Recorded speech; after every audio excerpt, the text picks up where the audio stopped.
উজ্জ্বলা দিয়ে নির্মিত। সাথে আছি আমি কাজী মুগ্ধ মৌসুম। ভিডিওটি শেষ পর্যন্ত দেখতে থাকুন, হতে পারে এই গল্পটি আপনার শোনার সেরা ভয়ঙ্কর কাহিনী। এই বৃষ্টিকে আর থামবে না। সকাল থেকে বৃষ্টি, রাত হয়ে গেল তাও থামছে না। রুমে বসে টিভি দেখছি আর খাবার খাচ্ছি। হঠাৎ খেয়াল করলাম আমার পাশে কেউ বসে আছে। কেউ আমার রুমে আসলে আমি বুঝতে পারতাম। কিছু না বলে মাথাটা ঘুরিয়ে পাশে তাকালাম। ওমা, কে এটা? এই কে রে তুই? আমার কথা শুনে চিকন গলায় বলে উঠল, আমি আমি পেতনি আমি পেতনি। তা তুমি পেতনি হও আর ডাইনি হও, তাতে আমি কি করব শুনি? আমাকে দেখে ভয় করছে না তোর? না, কিসের ভয়? তাই দাঁড়া, এক্ষুনি তোর ঘাড় মটকাবো, তখন বুঝবি। বললেই হলো, গার্লফ্রেন্ড হবো নাকি তাই বলো? এটা বলে কি রে, পাগল হলো নাকি? এই দেখ আমার ভয়ানক চেহারা। বাহ, মুখের ফেসটা সুন্দর, কিন্তু মুখের মধ্যে এটা কাটা দাগ কিসের? চোখগুলো এরকম জলজল করছে কেন? আর চুলের অবস্থা এরকম কেন? শ্যাম্পু করো না নাকি? এটা কার পাল্লায় পড়লাম রে? আসছি ঘাড় মটকাবো, কিন্তু তোর এসব পেঁচাল শোনার চেয়ে চলে যাওয়া ভালো। থাক তুই। এই দাঁড়াও, বললেই হলো চলে যাবা? বাইরে বৃষ্টি হচ্ছে, গেলে তো ভিজে যাবে। আমি কি তোর মতো গাধা নাকি? আমি কি মানুষ যে ভিজে যাব? বৃষ্টির মধ্যে যাবার কি দরকার? গল্প করছি তোর বাজে কথা শোনার সময় নেই। আচ্ছা, আমার রুমে কি করো? কি করতে আসছো? তুই ভাজা পোড়া খাচ্ছিস কেন? তা খাবো না তো কি করব? তাতে তোমার সমস্যা কি? আমার সমস্যা হয় জানিস না, ভূতেরা ভাজা পোড়ার প্রতি দুর্বল। তাতে আমার কি? এতই যদি দুর্বল হও তাহলে আমি খাই, তুমি বসে বসে দেখো। তুই কি আমাকে খেতে দিবি নাকি তোর রক্ত খাবো? বললেই হলো, রক্ত খাওয়া এত সহজ নাকি? আচ্ছা, তুমি খেতে চাচ্ছ তাহলে একটু অপেক্ষা করো, আমি খাবার নিয়ে আসছি। এবারে কয়েকটা শুকনো মরিচ পুড়ে নিয়ে আসলাম। পেটনিটার কাছে এসে বললাম, এই নাও, খেয়ে নাও। দে, অনেক ক্ষুধা পেয়েছে। এই বলে কয়েকটা মরিচ মুখে নিয়ে খেতে লাগলো। একটু পর আমাকে বলতে লাগলো, তুই কি দিলি? ও মাগরে, মরে গেলাম, মুখটা পুড়ে গেল। ওই কি দিলি খেতে? বল, এক্ষুনি বল, নইলে সত্যি এবার তোর রক্ত খাবো। দাঁড়াও, রাগ করো না, একটু অপেক্ষা করো, আমি পানি নিয়ে আসছি। এ বলে একটু পর বোতলে পানি এনে পেটনিকে দিয়ে বললাম, এ নাও পানি খাও। আমার কথা শুনে বোতলে থাকা সব পানি খেয়ে বলল, বাহ, এটা তো বেশ খেতে খুব মজা পেলাম। পেতনির কথা শুনে মনে মনে হাসছি, কারণ বোতলে পানি ছিল না, বোতলে প্রস্রাব করে নিয়ে আসছি। মুখ খেয়ে বলছে ভালো খেতে। যাই হোক, সেটা তো ও জানে না। পেতনির দিকে তাকিয়ে বললাম, তুমি থাকো কোথায়? জবাবে পেতনি বলল, তোমার জানালা দিয়ে তাকাও, ওই যে তোমার বাগানে বড় কদম গাছটা দেখতে পাচ্ছ, সেখানে থাকি। ঠিক তখনই রুমে মা ঢুকে বলল, হায় হায়, মা আবার পেতনিকে দেখে ফেললো নাকি? মা রুমে ঢুকে আমাকে উদ্দেশ্য করে বলল, কিরে, পাগলের মতো কার সাথে কথা বলিস? না মা, কারোর সাথে না, এতক্ষণ তো ফোনে আমার বন্ধুর সাথে কথা বললাম। ও ঠিক আছে, খেতে আয়। এ বলে চলে গেল মা। মুহূর্তে পেতনি এসে হাজির। পেতনিকে দেখে আমি বললাম, আরে কোথায় গিয়েছিলে? মা তোমাকে দেখতে পায়নি তো? না, দেখেনি, তার আগে বাতাসে মিলিয়ে গেছি আমি এখন আসছি, চলে গেলাম। ওকে যাও, কালকে আবার এসো। মাথা খারাপ, তোমার পাল্লায় আর পড়তে চায় না। আরে আমি আবার কি করলাম? চলো না প্রেম করি, গার্লফ্রেন্ড হবা। এই যে আবার শুরু হলো। থাক তুই। এই বলে বাতাসে মিলিয়ে গেল পেতনিটা। সত্যি বলতে ওর চেহারা অনেক ভয়ানক দেখে আমি অনেক ভয় পেলেও ওকে বুঝতে দেইনি। যাই হোক, ওর পিছু আমি ছাড়ছি না। তারপরের দিন পেতনির জন্য রাত জেগে অপেক্ষা করছি, কিন্তু আসেনি। তাহলে সত্যি সত্যি কি চলে গেল? পরের দিন সন্ধ্যার আগে আগে বাগানে গেলাম। সেই কদম গাছের নিচে গিয়ে গাছটাকে উদ্দেশ্য করে বললাম, পেতনি, এই কই তুমি? তুমি নাকি এই গাছে থাকো? কালকে আমার রুমে আসোনি কেন? কি হলো, কথা বলছো না কেন? কথা বলো না কেন? এই যে কথা বলো, নইলে তোমার কদম গাছে মুতে দিব কিন্তু। কথাটা বলতে একটা বাতাস সজোরে আমাকে ধাক্কা দিয়ে মাটিতে ফেলে দিল। অনেক ব্যথা পেয়েছিলাম তখন, একটু ভয় করছিল। ওখানে আর দেরি না করে রুমে চলে আসি। সে রাতের ঘটনা। রাতে ডিনার শেষে শুয়ে আছি, হঠাৎ পেতনি এসে হাজির। এসে আমার দিকে গরম হয়ে তাকিয়ে আছে। পেতনিকে দেখে বললাম, আরে আসছো, কালকে আসোনি কেন? পেতনি বলল, পাগল নাকি, বাগানে গিয়েছিলে কি করতে? গিয়ে আবার কদম গাছটা নোংরা করার কথা কেন বললি? জানিস ওই কদম গাছে আমি একা থাকি না, আমার সঙ্গীরাও থাকে। তখন যে বলেছিলি প্রস্রাব করে গাছটা নোংরা করে দিবি, তখন তো আমার সঙ্গীরা তোকে মারতে আসছিল। আমি যদি তোকে ধাক্কা দিয়ে মাটিতে ফেলে না দিতাম তাহলে ওরা তোকে মেরে ফেলতো। তাই নাকি? আমাকে বাঁচানোর জন্য অনেক ধন্যবাদ তোমাকে। আচ্ছা, কি খাবে বলো? তোর রক্ত খাবো, দে। ধুর, রক্ত ছাড়া কি আর খাবার নেই নাকি? আচ্ছা, একটু অপেক্ষা করো। এই বলে রান্না করা মাংস এনে পেতনিকে দিয়ে বললাম, এ নাও, এটা খাও। পেতনি বলল, সেদিনের মতো আবার ঠকাবি না তো? আরে না, এটা ভালো খাবার। সত্যি এটা খেতে ভালো লাগছে। আচ্ছা, সেদিন যে পানি খেয়েছিলাম, এটা কই? ওটা খাবো? না, ওটা হবে না। না কেন? ওটা খেতে হবে, ভালো লেগেছে ওটা। এখন এই পেতনিকে কে বোঝায় যে সেদিন পানির সাথে প্রস্রাব করে ওকে খাইয়েছি? যাক, ও যেহেতু মানছে না তাই আজকে একটু খাওয়াই। এই বলে বোতলে করে আজকে ওকে খাওয়াই দিলাম। খাওয়া শেষে পেতনি বলল, খাবারগুলো ভালো। আমি বললাম, শোনো, এরকম মজার খাবার রোজ রোজ পাবা, তার জন্য একটা কাজ করতে হবে। যদি পারো তাতে তোমারও লাভ, আমারও লাভ। কি কাজ? মানুষকে ভয় দেখানো। তুমি যে কোনো একটা বাড়ির টার্গেট করে সেই বাড়িতে ঢিল ছুড়বা, রাত হলে একটু একটু ভয় দেখাবা, পরে আমি সেই বাড়িতে গিয়ে কবিরাজি করে তাদের সমস্যার সমাধান করব। পেতলি বলল, এটা করলেই হবে। এটা করলেই হবে। যদি ঠিকমতো করতে পারো তাহলে সবসময় ভালো ভালো খাবার পাবে। ওকে, আমি রাজি। যদি কথা না রাখিস তাহলে তোর ঘাড় মটকাবো। হবে হবে। শোনো তাহলে, পাশের ওই যে একটু দূরে রহিম চাচা, আগে ওনার বাসায় গিয়ে শুরু করি। ওনার বাসায় আজকে রাতে ঢিল ছুড়বো, পরের দিন রাতে ভয় দেখাবা, তারপরের দিন আমি গিয়ে ওনার সমস্যার সমাধান করে আসবো। ওকে, ঠিক আছে। এই বলে চলে গেল পেতনিটা। আমার কথা মতো কাজ শুরু করলো। এর ঠিক 2 দিন পর আমি রহিম চাচার বাড়িতে গিয়ে হাজির। ওনার বাসায় গিয়ে বললাম, চাচা কিছু মনে না করলে একটা কথা জানতে পারি? কি কথা বলো? চাচা, রাত হলে আপনার বাসায় কিসের আওয়াজ পাই? কোনো সমস্যা কি? বাবা, অনেক বড় সমস্যা। গত 2 দিন ধরে আমার বাসায় কি সব হচ্ছে কিছু ঠিক লাগছে না।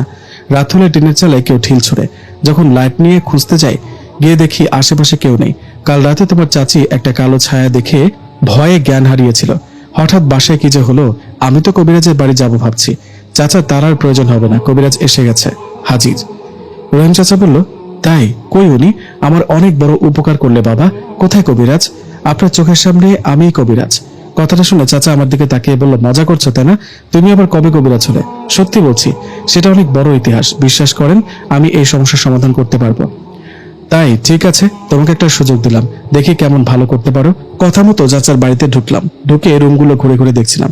এভাবে কিছুক্ষণ ঘুরে চাচাকে বললাম, দেখলাম। আমার মুখে কথাটা শুনে চাচা বললেন, কি দেখলে বাবা? এই বাড়িতে তো কালো ছায়ার নজর পড়েছে। ভূতেরা এই বাড়ির ওপর দিয়ে রাস্তা বানিয়েছে। এই রাস্তা দিয়ে ওরা চলাফেরা করে। তাহলে এখন উপায় কি বাবা? এটা থেকে কিভাবে মুক্তি পাবো? উপায় আছে, চুপ করে থাকুন, আমি ভূতগুলোর সাথে কথা বলে দেখি। এই বলে মিছিমিছি চোখ বন্ধ করে বিড়বিড় করছি। একটু পর চোখ খুলে চাচাকে বললাম, কাজ হবে। এর জন্য 5,000 টাকা লাগবে। এই টাকা দিয়ে একটা কালো ছাগল কিনে ভূতগুলোকে খুশি করতে হবে। এই শর্তে তারা রাজি হয়েছে। যদি এটা না করেন তাহলে একসময় এই বাড়িটা তাদের দখলে চলে যাবে। রহিম চাচা বলল, না বাবা, এমনটা যেন না হয়। আমি রাজি, এই নাও টাকা। টাকাটা আমি ছুঁতে পারবো না, আমার বাম পকেটে ঢুকিয়ে দিন।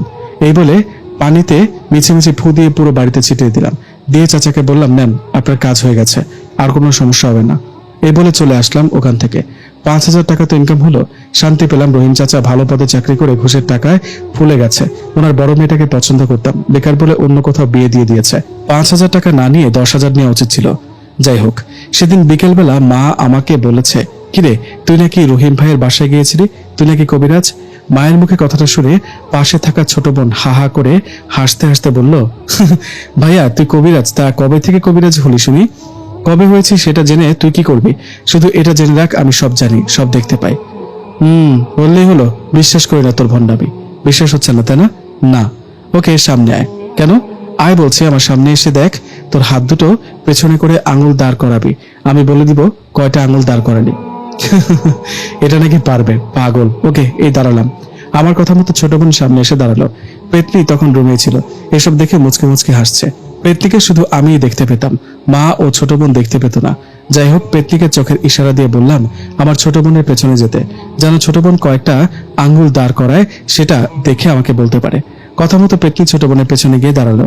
এদিকে ছোট বোন বলছে, নে শুরু করলাম, বলতো কয়টা আঙ্গুল দাঁড় করিয়েছি? আমি বললাম 3টা। আরে সত্যি তো, এটা মনে হয় এমনি বলেছিলি, মিলে গেছে। এবার বলতো কয়টা আঙ্গুল দাঁড় করিয়েছি? 2টা। হ্যাঁ, কেমনে পারলি? এবার বলতো কয়টা? এবারও 2টা। ওয়াও, কিভাবে সম্ভব? এখন কয়টা বলতো? 4টা। হায় হায়, ঠিক ভাইয়া, তুই দেখি সত্যিই পারলি। কিভাবে পারলি বল না? আমার হাত তো পেছনে রাখা ছিল, না দেখে কেমনে বললি? এসব বলা যাবে না, প্রমাণ পেয়েছিস, এখন ভাগ। এদিকে মাও বিষয়টা দেখে অবাক। আমাকে উদ্দেশ্য করে মা বললেন, এসব কবিরাজি বাদ দিয়ে পড়াশোনায় মন দে, আর যেন এসব না দেখি। মায়ের কথা শুনে রুমে চলে গেলাম। সে রাতে পেতনি আমার রুমে আসলো। ওকে দেখে আমি বললাম, বাহ, তুমি পেরেছো, আজকে আমাদের 5,000 টাকা ইনকাম হয়েছে। এই নাও তোমার পছন্দের খাবার, যত ইচ্ছে খাও। তখন পেতনি বলল, আচ্ছা পরের প্ল্যান কি? পরের প্ল্যানটা হবে বড়। আমাদের গ্রামের মেম্বার আছে না, ওই শালা ভণ্ড, গরিব মানুষের হক মেরে খায়, ওর বাসায় ভয় দেখাবো। শোনো, তুমি মেম্বারের বাসার পেছনে ফুল বাগানের ফুলের গাছের নিচে আমার দিয়ে একটা পুতুল পুঁতে রাখবা, আর ওনার বাসার সবাইকে ভয় দেখাবা। পরে 2-3 দিন পর আমি যাব মেম্বারের বাড়ি। তারপর প্ল্যান মতো 2-3 দিন পর চলে গেলাম মেম্বারের বাড়িতে। মেম্বার বাড়ি যাবার পর আমাকে দেখে মেম্বার বলল, কোনো দরকারে আসছো? না মেম্বার সাহেব, একটা কথা বলার জন্য আসছি। কি কথা? কিছুদিন ধরে কি আপনার বাসায় ভূতের কোনো ঘটনা ঘটেছে? কথাটা শুনে মেম্বার সাহেব আমার দিকে অবাক হয়ে তাকিয়ে বললেন, হচ্ছে তো। আচ্ছা, তুমি কি করে জানলে? সেটা পরে বলছি কিভাবে জানলাম। তার আগে শোনেন, আমি আপনার এই সমস্যার সমাধান করতে পারবো। তাই নাকি? তুমি আবার কবিরাজি শিখলা কবে থেকে? অনেক আগে থেকেই পারি। এসব আমার দাদা শিখিয়েছে। এসব করি না বলে লোকে জানে না। মেম্বার সাহেব বললেন, তা ভালো কথা, কিন্তু আমার তো তোমাকে লাগবে না, কারণ একটু আগে অন্য একটা কবিরাজ আসছে আমার বাড়িতে। একটু পরে হয়তো কাজ শুরু করবে। এই রে, এই বুঝি ধরা খেয়ে যাব। এই কবিরাজ যদি পেতলি আর আমার বিষয়ে মেম্বারকে কিছু বলে দেয় তাহলে আর রক্ষা নেই। তাই বুদ্ধি করে মেম্বার সাহেবকে বললাম, না না, ভুলেও এই কাজ করবেন না, অনেক বড় ক্ষতি হয়ে যাবে। কোন কাজ? অন্য কবিরাজ দিয়ে কাজ করালে ক্ষতি হয়ে যাবে। শোনেন, কাল রাতে আমি স্বপ্নে দেখলাম একটা কালো ছায়া আমাকে এসে বলছে, মেম্বার বাড়িতে ভয়ানক কিছু হচ্ছে, তুই যা সমাধান কর, উপকার কর। সে কালো ছায়াটা আরো বলল, তুই ছাড়া অন্য কোনো কবিরাজ যদি মেম্বারের বাড়িতে আসে তাহলে তার একটা ছেলেকে হারাবে। এখন আপনি বলেন মেম্বার সাহেব, আপনি কি আপনার ছেলেকে হারাতে চান? না না, তা চাই না। আমি এখন ওই কবিরাজকে চলে যেতে বলি, তুমি ভেতরে আসো। যাক, এতক্ষণে তাহলে কাজ হলো। কথা মতো ওই কবিরাজ চলে গেল। মেম্বার সাহেব আমাকে বলল কাজ শুরু করতে। নিচে নিচে পানিতে ফু দিয়ে সারা বাড়ি ছিটাতে লাগলাম। একসময় মেম্বার সাহেবকে বললাম, বাড়ির অবস্থা ভালো না, ওরা এই পরিবারকে শেষ করবে। এবারের কোনো এক জায়গায় পুতুল রাখা আছে, সেই পুতুলে তাবিজ রাখা আছে। তাই নাকি? কি ভয়ানক কাণ্ড! কোথায় আছে সেই পুতুল? দেখো, খুঁজে বের করো। এক গ্লাস পানি দিন দেখছি। এই বলে ভরা পানির গ্লাসের দিকে মিছিমিছি এক দৃষ্টিতে তাকিয়ে বলে উঠলাম, এদিকে বাগানে, আপনার বাগানে ফুল গাছের নিচে আছে সেই পুতুল। এই বলে ওনাকে সাথে নিয়ে ফুল গাছের নিচ থেকে পুতুলটা তুলে ফেললাম। এটা দেখে তো মেম্বার অনেক ভয় পেয়ে বলে উঠলেন, হায় হায়, সত্যি তো। বাবা প্লিজ এটা সমাধান করো, চিন্তা করবেন না, কাজ হবে। আর এসব হবে না, বিনিময়ে একটা গরু কোরবানির টাকা দিতে হবে। আপনার বাড়িতে যেসব ভূত পেত আছে সেগুলোকে একটা গরু দিয়ে খুশি করে অনেক দূরে পাঠাবো। ঠিক আছে, আমি রাজি। আর যেন কোনো সমস্যা না হয়। আশা করি আর সমস্যা হবে না। এই বলে একটা গরু কেনার টাকা নিয়ে বাসায় চলে আসলাম। সারার গরিবের হক মেরে খাওয়া টাকা আমি মেরে দিলাম। যাই হোক, এই ঘটনার 2 দিন পর হঠাৎ একদিন একজন মহিলা আসলেন আমার সাথে দেখা করতে। ওনাকে দেখে বলে উঠলাম, কে আপনি? আমার কাছে কি চান? আপনি কি আমাকে চেনেন? জবাবে মহিলা বললেন, আপনার সাহায্য আমার খুব দরকার। আমার ও আমার ছেলে মেয়ের সাথে ভয়ানক কিছু ঘটে যাচ্ছে, প্লিজ না করবেন না। মহিলার মুখে এসব শুনে আমি বললাম, আমি যে কবিরাজ সেটা কে বললো? আমার ঠিকানা বা পেলেন কিভাবে? জবাবে মহিলা বললেন, গতকাল আমার বাসায় একটা মেয়ে এসেছিল, এসে আপনার কথা বলেছিল আর ঠিকানা মেয়েটাই দিয়েছে। কি হচ্ছে এসব? কে আমার বিষয়ে ওনাকে বলেছিল? এটা তো আমার প্ল্যান করা ঘটনা না। যদি সত্যি সত্যি এই মহিলার বাসায় গিয়ে দেখি সত্যি ভয়ানক কিছু ঘটেছে, তাহলে কিভাবে কি করব ভেবে পাচ্ছি না। এদিকে মহিলা অনুরোধ করে যাচ্ছে। আমি ওনাকে শান্ত করে বললাম, ঠিক আছে, আপনি বাসায় যান, আমি কাল আসবো আপনার বাসায়। এই বলে চলে যান উনি। সে রাতে পেতনিকে স্মরণ করি। আমি স্মরণ করাতে পেতনি দেখা করে আমার সাথে দেখা হতে আমি বললাম, আরে একটা তো ঝামেলায় পড়েছি। দিনের বেলা একটা মহিলা আসছে আমার সাথে দেখা করতে। ওনার বাসায় নাকি সমস্যা, কে জানি আমার কথা বলেছে। আমি বলেছি ওনাকে, মানে মানে আমি মানুষের রূপ নিয়ে মহিলার কাছে গিয়ে তোমার ঠিকানা দিয়ে আসছি। আমি বলেছিলাম তোমার সাথে যেন দেখা করে। কেন বলেছো? ওই, এটা কি আমাদের প্ল্যান নাকি? ওনার বাসায় তো কখনো যায়নি। কাল ওনার বাসায় গিয়ে যদি দেখি সত্যি ভূতের সমস্যা, তখন কি হবে? তুমি কাল ওনার বাসায় যাবে আর ওনার পরিবারের সাথে কি কি ঘটেছে সব শুনবে। মহিলাটা বিপদে আছে, আমাদের উচিত ওনাকে সাহায্য করা। আরে তাই নাকি? কি বিপদ? মহিলাটার স্বামী মারা গেছে, ওনার এক ছেলে ও এক মেয়ে, জমি জমা আছে। সেই জমির লোভে সে মহিলার দেবর তাদের উপর তাবিজ করেছে, কালো জাদু করেছে, যেন মহিলা আর তার 2 সন্তান অসুস্থ হয়ে মারা যায়, তাহলে সমস্ত সম্পত্তি পাওয়া যাবে। কি এত বড় প্রতারণা! সম্পত্তির লোভে মানুষ এত নিচে নামতে পারে? পারে। কাল ওনার বাসায় গিয়ে ওনার মুখে সব সমস্যা শুনবা। আগেই বলো না ওনার দেবর ওনাদের উপর তাবিজ করেছে। আর শোনো, মহিলাটার বাসার পেছনে দেখবা একটা পুকুর আছে। সেই পুকুরের মাঝখানে কাদার নিচে একটা মাটির হাড়িতে একটা তাবিজ রাখা আছে। তোমাকে এক নিঃশ্বাসে সেটা তুলে সেই তাবিজটা নষ্ট করতে হবে, তাহলে পরিবারটা বিপদ থেকে রক্ষা পাবে। তোমার কোনো ভয় নাই, আমি তোমার সাথে থাকবো। এই বলে চলে গেল পেতনি। কালকে মহিলাটার বাসায় যেতে হবে, কি জানি কি হয়। এবার বুঝি সত্যিকারের ভূতের মুখোমুখি হতে হবে, কিন্তু কিছু করার নাই। মহিলা ও তার পরিবারকে সাহায্য করতে হবে। যাক বাবা, যা হবার হবে। কাল ওনার বাসায় যাব, এই ভেবে ঘুমিয়ে পড়লাম। রাতে স্বপ্নে দেখলাম একটা ভয়ানক আকারের অবয়ব, বড় বড় কোকড়া কোকড়া চুল, হাতের নখগুলো লম্বা লম্বা, দেখলেই গায়ের লোম দাঁড়িয়ে যায়। সেই অবয়বটা আমাকে বলছে, সাবধান, বাঁচবি না, পরোপকারী হতে গিয়ে নিজের ক্ষতি করিস না, কালকে ওই মহিলার বাড়িতে যাবি না, তুই গেলে তোকে মেরে ফেলবো। কথাটা শুনে ঘুম ভেঙে গেল। সকাল হয়ে গেছে। ঘুম থেকে উঠে ভাবতে লাগলাম রাতে স্বপ্নে কি দেখলাম, কে ছিল ওটা। আমাকে ভয় দেখালো কেন? পেতনি নাকি? না না, পেতনি এরকম মজা করবে না। ও তো আমাকে ওই মহিলার বাসায় যেতে বললো। এই ভাবতে ভাবতে পেতনিকে স্মরণ করলাম। পেতনি কিছুক্ষণের মধ্যেই হাজির হলো। এসে আমাকে বলল, তুমি কি রেডি? আজকে বিকেলে মহিলার বাসায় যাবা, গিয়ে কি কি সমস্যা আগে শুনবা, তারপর আমি বলবো কি কি করতে হবে, কেমন? আমার না ভয় করছে। তাই না? আমাকে দেখে ভয় করে না? আমার ভয়ানক চেহারা দেখে কি ভয় করে না? না, তোমাকে দেখতে ভালো লাগে, একদম প্রেমে পড়ে যায়। পেতনি বলল। আবার শুরু হলো। বেশি কথা না বলে বিকেলবেলা ওনার বাসায় যাবা, আমি আছি, কোনো ভয় নেই। এই বলে চলে গেল পেতনি। সেদিন বিকেলবেলা আমি সেই মহিলার বাড়িতে গেলাম। আমাকে দেখে মহিলা বললেন, আসেন আসেন, বসেন এখানে। আমার এই ছোট বাড়িতে আমিও আমার 2 সন্তান, 3 জনের পরিবার। আসলে মহিলাটাকে দেখে মনে হলো ওনার সাহায্যের দরকার। ওনার বাসায় যাবার পর ওনার রুমগুলো হেঁটে হেঁটে দেখছিলাম। রুমের মধ্যে কেমন গরম আবহাওয়া। যাই হোক, রুমগুলো ঘুরে মহিলাটাকে বললাম, আন্টি এখন বলেন তো, আপনার ও আপনার ছেলে মেয়েদের সাথে কি ঘটেছে আর কতদিন ধরে ঘটেছে? তখন মহিলাটা বলতে শুরু করলেন, শোনেন তাহলে, আজ থেকে 1 মাস আগের কথা। এক রাতে হঠাৎ ঘুমটা ভেঙে যায় আমার। আমি শুনতে পাই আমার বড় ছেলেটা কার সাথে যেন কথা বলছে। বিছানা থেকে উঠে দরজার ফাঁক দিয়ে পাশের রুমে তাকালাম। তখন দেখলাম আমার ছেলে একা একা কার দিকে তাকিয়ে যেন কথা বলছে। রুমে কেউ নেই, তাহলে কার সাথে কথা বলছে ও? এরকম অবস্থা দেখে হঠাৎ করেই রুমে ঢুকে পড়ি আমি। রুমে ঢুকে ছেলেকে কিছু জিজ্ঞাসা করি, বাবা এত রাতে কার সাথে কথা বলছিলি? জবাবে আমার ছেলে বলে, মা ওই যে একটা লোকের সাথে, সাদা কাপড় পরা একটা লোক আমার পাশে ছিল, তুমি দেখতে পাওনি, ওনার সাথে কথা বলছিলাম। উনি বলেছে আমাকে নাকি কোথায় বেড়াতে নিয়ে যাবে। ছেলেটার মুখে কথাটা শুনে আমি অবাক হয়ে গিয়েছিলাম, কারণ আমি তো রুমে কাউকে দেখতে পাইনি। এরপরে রাতের ঘটনা, আমি উঠে টয়লেটে গিয়েছিলাম। টয়লেট শেষে যখন রুমে আসলাম, এসে যা দেখলাম সেটা দেখে আমার অবস্থা শেষ। আমি দেখলাম আমার বিছানায় আমি শুয়ে আছি। এটা কিভাবে সম্ভব বলেন? নিজেকে নিজে দেখছি। আমাকে দেখে বিছানায় থাকা আমার মতো অবয়বটা আমার দিকে তাকিয়ে ভয়ানকভাবে হাসতে থাকে। এটা দেখে একটা চিৎকার দিই। আমার চিৎকার শুনে পাশের বাসার ভাবি আসে। তখন রুমে ঢুকে দেখে কেউ নেই। শুধু কি তাই, এরপর থেকে আমার ছোট মেয়েটা রোজ রাতে স্বপ্নে ভয় পেয়ে চিৎকার দিয়ে উঠত। আমার যদি রাতে ঘুম ভেঙে যেত, আমি দেখতাম আমার পাশে কালো কালো ছায়া বসে আছে, আমাকে দেখে বাতাসে মিলিয়ে যায়। আর কি বলবো, মাঝে মাঝে আমার ছেলেটাকে খুঁজে পাই না।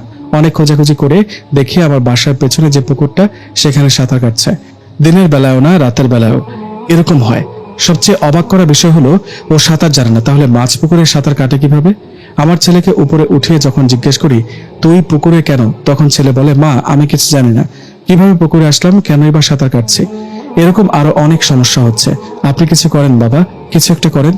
এসব কথা মহিলাটা আমাকে বলছিল। এতক্ষণ ওনার মুখে কথাগুলো শুনে বুঝলাম সমস্যা অনেক ভয়াবহ। কথাগুলো শুনে মহিলাটাকে বললাম, আন্টি সবে তো শুনলাম, আমাকে একটু একা থাকতে দেন। এই রুমটাতে আমি একা থাকতে চাই কিছুক্ষণ, আপনি বাইরে যান। আমার কথায় উনি বাইরে চলে গেলেন। আমি পেতনিকে ডাকলাম, ও আসলো। পেতনি আসার পর ওকে সব খুলে বললাম। আমার মুখে কথাটা শুনে পেতনি বলল, মহিলাটার দেবর মহিলা ও তার সন্তানদের উপর তাবিজ করেছে, কালো জাদু করে একটা খারাপ জিনকে পাঠিয়েছে। সে খারাপ জিনটা ওদের সাথে এরকম করছে, ভয় দেখাচ্ছে। তা বুঝলাম, এখন কি করব? আগেই তো বলেছিলাম বাড়ির পেছনে যে পুকুরটা আছে, সেটার মাঝখানে কাদার ভেতর একটা হাড়ি রাখা আছে। সেই হাড়িটার ভেতরে একটা তাবিজ আছে, একটা মাছের শরীরে বাঁধা। একটু পর সন্ধ্যা হবে, তুমি সন্ধ্যার পর পুকুরে নামবা, নেমে ডুব দিয়ে এক নিঃশ্বাসে সেই হাড়িটা উপরে তুলবা, তাহলেই হবে। পরে হাড়ি থেকে তাবিজটা বের করে নষ্ট করে ফেললে সমস্যার সমাধান হবে। ও এই কথা, এটা কোনো ব্যাপার হলো? এক ডুব দিয়ে হাড়িটা তুলবো, এই আবার এমন কি? এতটাও সহজ মনে করো না, কারণ সেই খারাপ জিনটা বাধা দেবে, তোমাকে ভয় দেখানোর চেষ্টা করবে। তুমি ভয় পেও না, আমি তো আছি। পেতনির মুখে কথাটা শুনে একটু একটু ভয় পেলাম। কি যে হবে কে জানে, আমি কি পারবো এটা করতে? সন্ধ্যা হয়ে গেছে, আমার কাজ শুরু করতে হবে। ভয়ে ভয়ে এগিয়ে গেলাম পুকুরের দিকে। ভয় করছে, এরকম অভিজ্ঞতা কখনো হয়নি, জানি না কি হতে চলেছে। পেতনি আমার পাশে দাঁড়িয়ে পুকুরের মাঝখানটা দেখিয়ে বলল, ওই দেখো, ওইখানে গিয়ে ডুব দেবা, পানি বেশি নেই, সমস্যা হবে না। পেতনির কথায় আল্লাহর নাম নিয়ে পুকুরে নেমে পড়লাম। মাছ পুকুরে গিয়ে বিসমিল্লাহ বলে একটা ডুব দিলাম, দিয়ে কাদার মধ্যে খুঁজতে লাগলাম। খুঁজতে খুঁজতে একসময় হাতের মধ্যে কিছু একটা লাগলো। ভালো অনুভব করলাম এটাই হাড়ি। হাড়িটা শক্ত করে ধরে উপরে উঠতে যাব, ঠিক তখন খেয়াল করলাম আমার পা কেউ টেনে ধরেছে। পানির নিচে কতক্ষণই বা থাকা যায়? প্রাণ বাঁচাতে উপরে ওঠার অনেক চেষ্টা করছি, কিন্তু আমার পা কিছুতেই ছাড়ছে না। এই বুঝি দম আটকে মারা যাব। ঠিক তখনই কে যেন উপর থেকে জোরে টেনে তুললো আমাকে। উপরে উঠে বুঝতে পারলাম পেতনি। পেতনি আমাকে উপরে টেনে তুলছে। পানির উপরে উঠতেই পেতনি বলল, তাড়াতাড়ি পাড়ে ওঠো। পেতনির কথা শুনে তাড়াতাড়ি করে পানি থেকে উপরে উঠলাম। উফ, বাঁচলাম অল্পের জন্য, দম বন্ধ হয়ে মারা যায়নি। এটা নিশ্চয়ই সেই খারাপ জিনটা ছিল, আমাকে বাধা দিচ্ছিল আমি যেন হাড়িটা উপরে তুলতে না পারি। যাই হোক, হাড়িটা উপরে তুলে ঢাকনা খুললাম। ঢাকনা খুলে দেখলাম একটা মাছ, সেখানে শিং মাছ। মাছটা এখনো জীবিত, মাছটার সাথে একটা তাবিজ বাঁধা। এই মাছটা যেদিন মারা যেত সেদিন এই মহিলা ও তার সন্তানরাও মারা যেতেন। পেতনির কথা মতো হাড়ি থেকে তাবিজটা খুলে নষ্ট করে ফেললাম, আর সেই মহিলাকে বললাম, ইনশাআল্লাহ এখন থেকে আর কোনো সমস্যা হবে না। আর একটা কথা, আপনার যে ছোট দেবর আছে ওদের সাথে যোগাযোগ রাখবেন না, কারণ ওরা আপনার খারাপ চায়, ভালো চায় না। এই বলে মহিলার বাসা থেকে বের হলাম। আমার পাশে পেতনি। পেতনিকে দেখে বললাম, কি ঠিকমতো কাজ করতে পেরেছি তো? পেরেছো। তাহলে এখন বাসায় চলে যাই, তাই না? যাও, তবে সাবধানে, রাস্তায় সেই খারাপ জিনটা তোমার ক্ষতি করতে পারে। তাই নাকি? উমা, তাহলে যাব না, তুমি নিয়ে যাও আমাকে। আমি কিভাবে নিয়ে যাব? আমি তোমার পা ধরি, তুমি উড়ে উড়ে নিয়ে যাও। গাধার বুদ্ধি তো গাধার মতোই হবে। ওই যদি হেঁটে হেঁটে যাই, তখন যদি ওই খারাপ জিনটা আমার ক্ষতি করে, তখন? চোখ বন্ধ করো। কেন? এত কথা বলো না, চোখ বন্ধ করো, আমি না বলা পর্যন্ত খুলবে না। পেতনির কথা মতো চোখ বন্ধ করলাম, না জানি কি করবে। একটু পর পেতনি বলল, চোখ খোলো। পেতনির কথা মতো চোখ খুললাম। ও মা গো, আমি কোথায়? আরে আরে, গাছের ডালে কি করছি আমি? এই, আপনি কে? আমার পেতনি কোথায়? কেউ আছো কি? বাঁচাও আমাকে। আরে পড়ে যাবো তো। আরে কথা বলছে না কেন? কে আপনি? আমার কথা শুনে পাশে থাকা মেয়েটা বলল, যত বড় চিল্লাও কেউ শুনবে না। এ কি বলছেন এগুলো? আপনি কে? পেতনি কোথায়? জবাবে মেয়েটা বলল, এই বোকা, আমি পেতনি। কি? হায় হায়, তুমি এত সুন্দর হলা কি করে? আগে থেকেই সুন্দর আমি, এতদিন তোমার সামনে ভয়ানক রূপে হাজির হয়েছে। আমি বললাম, তাই নাকি? আসলেই তো তুমি অনেক সুন্দর, সবসময় এরকম সুন্দর হয়ে থাকবা, তাহলে পরীর মতো লাগবে, পেতনি না। আমার মুখে কথাটা শুনে পেতনি বলল, তোমরা মানুষেরা না অন্যরকম জিন জাতিকেও ছাড়নি, হুদাই ওদের নাম দাও পরী, পেতনি, ডাইনি। এগুলো মানুষের দেয়া নাম, আমরা জিন জাতি, এটাই আমাদের পরিচয়। আমাদের মধ্যেও ভালো খারাপ আছে। পেতনির মুখে কথাটা শুনে বললাম, তা যাই হোক, তোমাকে দেখতে পরীর মতো সুন্দর লাগছে, চলো প্রেম করি। কোথায় বসে আছো জানো? গাছের ডালে। গাছটার বয়স কত জানো? না, জানি না। 500 বছর। আর এটা আমাদের রাজ্য, বুঝলা, তোমাদের পৃথিবী না। কি? ও, ভুল হয়ে গেছে, প্রেম করতে হবে না, আমার বাসায় রেখে আসো, মা বাবা চিন্তা করবে। পেতনি বলল, প্রেম বেরিয়ে গেল। আচ্ছা, ফল খাবে? দেখো গাছটাতে কত সুন্দর সুন্দর ফল, দেখতে তো ভালোই লাগে। কি ফল? এটার নাম কি? শিং ফল। কি? শিং মাছ হয় জানি, শিং ফল হয় বুঝি? দেখি তো, দাও, খেয়ে দেখি কেমন। এই নাও, এই দুইটা খাও। বাহ, মজা লাগে তো, ভালোই লাগছে। এবার তোমার মাথায় হাত দিয়ে দেখো তো একবার। পেতনির কথায় মাথায় হাত বোলাতে চমকে উঠলাম। ও মাগো, আমার মাথায় সব কি? পেতনি হাসতে হাসতে বলল, তোমার মাথায় গরুর মতো শিং গজিয়েছে। কি? হায় হায়, আমারই কি সর্বনাশ হলো? শিং হলো কি করে? একটু আগে শিং ফল খেয়েছো, তাই শিং হয়েছে। প্লিজ কিছু একটা করো, আমার শিং লাগবে না। এই শিং নিয়ে সমাজে চলবো কিভাবে? মানুষ তো গরু বলে ডাকবে। সেটা ডাকলে ভালোই হবে। প্লিজ, সত্যি ভয় করছে। এবার চলো বাসায় রেখে আসো আমায়। মা সত্যি চিন্তা করছে। ওকে, চোখ বন্ধ করো, আমি বাসায় রেখে আসছি। আর হ্যাঁ, কালকে নতুন প্ল্যান করে জানাবে আমাকে সামনে কি করব। এখন চোখ বন্ধ করো। পেতনির কথায় চোখ বন্ধ করলাম। একটু পর পেতনি বলল, চোখ খোলো। পেতনির কথায় চোখ খুলে দেখলাম আমি এখানে কেন? এটা আবার কোন জায়গা? ভালো করে এদিক সেদিক খেয়াল করে বুঝলাম আমাদের ঘরের টিনের চালের উপর। পেতনি কাজটা ঠিক করেনি, শেষমেশ টিনের চালের উপর রেখে গেল। টিনের চালের উপর থেকে চিৎকার করছি, মা, ও মা, আমাকে নিচে নামাও। আমার চিৎকার শুনে মা, বাবা, ছোট বোন সবাই বেরিয়ে এলো। বাইরে এসে আমাকে বলল, কি রে, তুই টিনের চালের উপর কি করছিস? এখন কি বলি, পড়লাম এক বিপদে। মায়ের কথা শুনে বলে উঠলাম, মা, আসলে হয়েছে কি, টিনের চালে উঠে দেখলাম কোথায় ফুটা আছে। বৃষ্টির সময় আমার রুমে পানি পড়ে আছে, তাই ফুটোটা বন্ধ করতে উপরে উঠেছি, এখন নামতে পারছি না। আরে পাগল, তাই বলে রাতের বেলা উঠবি? দাঁড়া, মইতি, এটা দিয়ে নিচে নেমে আয়। অনেক কষ্টে নিচে নেমে আসলাম। যাই হোক, আর কথা না বাড়িয়ে খেয়ে শুয়ে পড়লাম। সে রাতে পেতনিকে ডাকলাম। রাতে পেতনি আমার রুমে আসলো। ওকে দেখে বললাম, এই এই, তোমার খবর আছে, আমাকে টিনের চালে রেখে গেছো কেন? তাতে কি, আকাশ থেকে তো আর ফালাই দিইনি, তাই বলে টিনের চালে রেখে যাবা? তাতে কি, তুমি তো সাহসী, সাহস দেখে নিচে লাফ দিতা। লাফ দিয়ে পা ভেঙে ফেলি, তাই না? এই, আজকে এই রূপে আছো কেন? দেখতে খারাপ লাগছে, সুন্দর রূপে আসো। কেন, সুন্দর দিয়ে কি করবা শুনি? সুন্দর দেখলে গার্লফ্রেন্ড গার্লফ্রেন্ড ফিল হয়, তাই বুঝি? আচ্ছা, চোখটা বন্ধ করো। কেন চোখ বন্ধ করতে হবে কেন? কাপড় খুলবে নাকি? বন্ধ করতে বলেছি, করো, আমি রূপ চেঞ্জ করছি। পেতনির কথায় কিছুক্ষণের জন্য চোখ বন্ধ করলাম। কিছুক্ষণ পর পেতনি বলল, এবার চোখ খোলো। পেতনির কথায় চোখ খুলে যা দেখলাম সেটা দেখে বিছানা থেকে এক লাফে উঠে দাঁড়ালাম। চোখ খুলে দেখলাম আমার সামনে আমি বসে আছি। মানে কি, পেতনি আমারই রূপ নিয়েছে? আমার দিকে তাকিয়ে মুচকি মুচকি হাসছে। ওকে দেখে কাঁপতে কাঁপতে বললাম, এটা কি? পেতনি বলল, কেন রূপ পাল্টালাম? কেমন লাগছে? এই পরীর রূপ নিতে বলেছি, আমার রূপ না, ভয় করছে প্লিজ। আচ্ছা ঠিক আছে, আর শোনো, পরের প্ল্যান কি? পরের প্ল্যান একটা পুলিশের বাড়িতে। তাই নাকি? তা বলো কি করতে হবে, কাছে আসো। এই বলে পেতনির কানে কানে প্ল্যান বললাম। এর ঠিক 3 দিন পর আমি সেই পুলিশের বাড়িতে হাজির। সাবধানে কাজ করতে হবে, নইলে সোজা জেলে যেতে হবে। যাই হোক, পুলিশের বাড়িতে গিয়ে বললাম, স্যার কিছু মনে না করলে কিছু কথা বলতে পারি? পুলিশ বলল, কি কথা, কি বলবেন বলেন, থানায় আসেন, বাড়িতে এসব কথা বলা যাবে না, কাল থানায় আসেন। আরে স্যার না, এটা আসলে আমি একজন কবিরাজ, আমি কোনো বাড়িতে গেলে সেই বাড়ির সমস্যা বুঝতে পারি, কিছু মনে করবেন না। আমি আপনার বাসায় ভূতের কোনো সমস্যা দেখতে পাচ্ছি। তাই নাকি? আর কি কি দেখতে পান? আপনার বাসার অবস্থা ভালো না, মেইন সমস্যা আপনার বউয়ের উপর। আমি আপনার পুরো বাসাটা ভালো করে দেখি, তাহলে আসল সমস্যা বুঝতে পারবো। আচ্ছা ঠিক আছে, আসেন দেখেন তো কি হয়েছে। পুলিশের কথায় ভেতরে ঢুকলাম, ঢুকে এই রুম সেই রুম ঘুরে দেখলাম। দেখে পুলিশকে বললাম, আপনার বাড়ির অবস্থা ভালো না, আপনার বউয়ের ওপর আপনারই কোনো এক আত্মীয় তাবিজ করেছে। কি বলেন, তাবিজ করেছে মানে? কি করলো, কেন করলো? আপনার বউকে একজন পছন্দ করে, তাই তাবিজ করে সে আপনার বউকে কেড়ে নিতে চায়। আপনি কি চান আপনার বউকে হারাতে? না না, তা চাই না। তাহলে সমস্যা সমাধান করতে হবে। আচ্ছা, আপনাদের সাথে কিছুদিন ধরে কি ভয়ানক কিছু ঘটেছে? আপনারা কি কোনো কালো ছায়া বা সাপ এরকম কিছু দেখেন? আমার কথা শুনে পুলিশের বউ বলে উঠল, হ্যাঁ হ্যাঁ, আমি রাত হলে ভয় পাই, বাথরুমে গেলে দেখি একটা সাপ আমার দিকে এগিয়ে আসছে। রাতে ঘুমালেও স্বপ্নে সেই সাপটাকে দেখি। রান্না করার সময় মনে হয় আমার পেছনে কেউ দাঁড়িয়ে আছে, খুব ভয় করে। এসব শুনে পুলিশ বলল, আমিও ঘুমের মধ্যে খারাপ কিছু দেখি। এখন কি করব? আপনারা শুধু দেখেন আমি কি করি। কি করবেন আর? তাবিজ করেছে, এটা কে বললো? কোথায় সেই তাবিজ? তাবিজ আছে, আর বের করে দিব এখনই। তাই নাকি? ওকে, তাবিজ খুঁজে না পেলে কিন্তু শাস্তি পেতে হবে। ওকে, সমস্যা নেই, কিন্তু এটা তাবিজ এমনি এমনি বের হবে না, আর সহজে নষ্ট হবে না। সেই সাপরূপী জিনটাকে খুশি করতে দুধ খাওয়াতে হবে। 30,000 টাকা লাগবে। কি? দুধ খাওয়াতে 30,000? এত কেন? এটা কোনো সাধারণ সাপ না, এটা ভয়ানক জিন, যেটা আপনাদের কাউকে ছাড়বে না, আপনাকে মেরে ফেলবে আর আপনার বউকে নিয়ে যাবে। পুলিশ বলল, তাই নাকি? আচ্ছা, টাকা দিব, সমস্যা নেই, সমাধান করেন এখনই।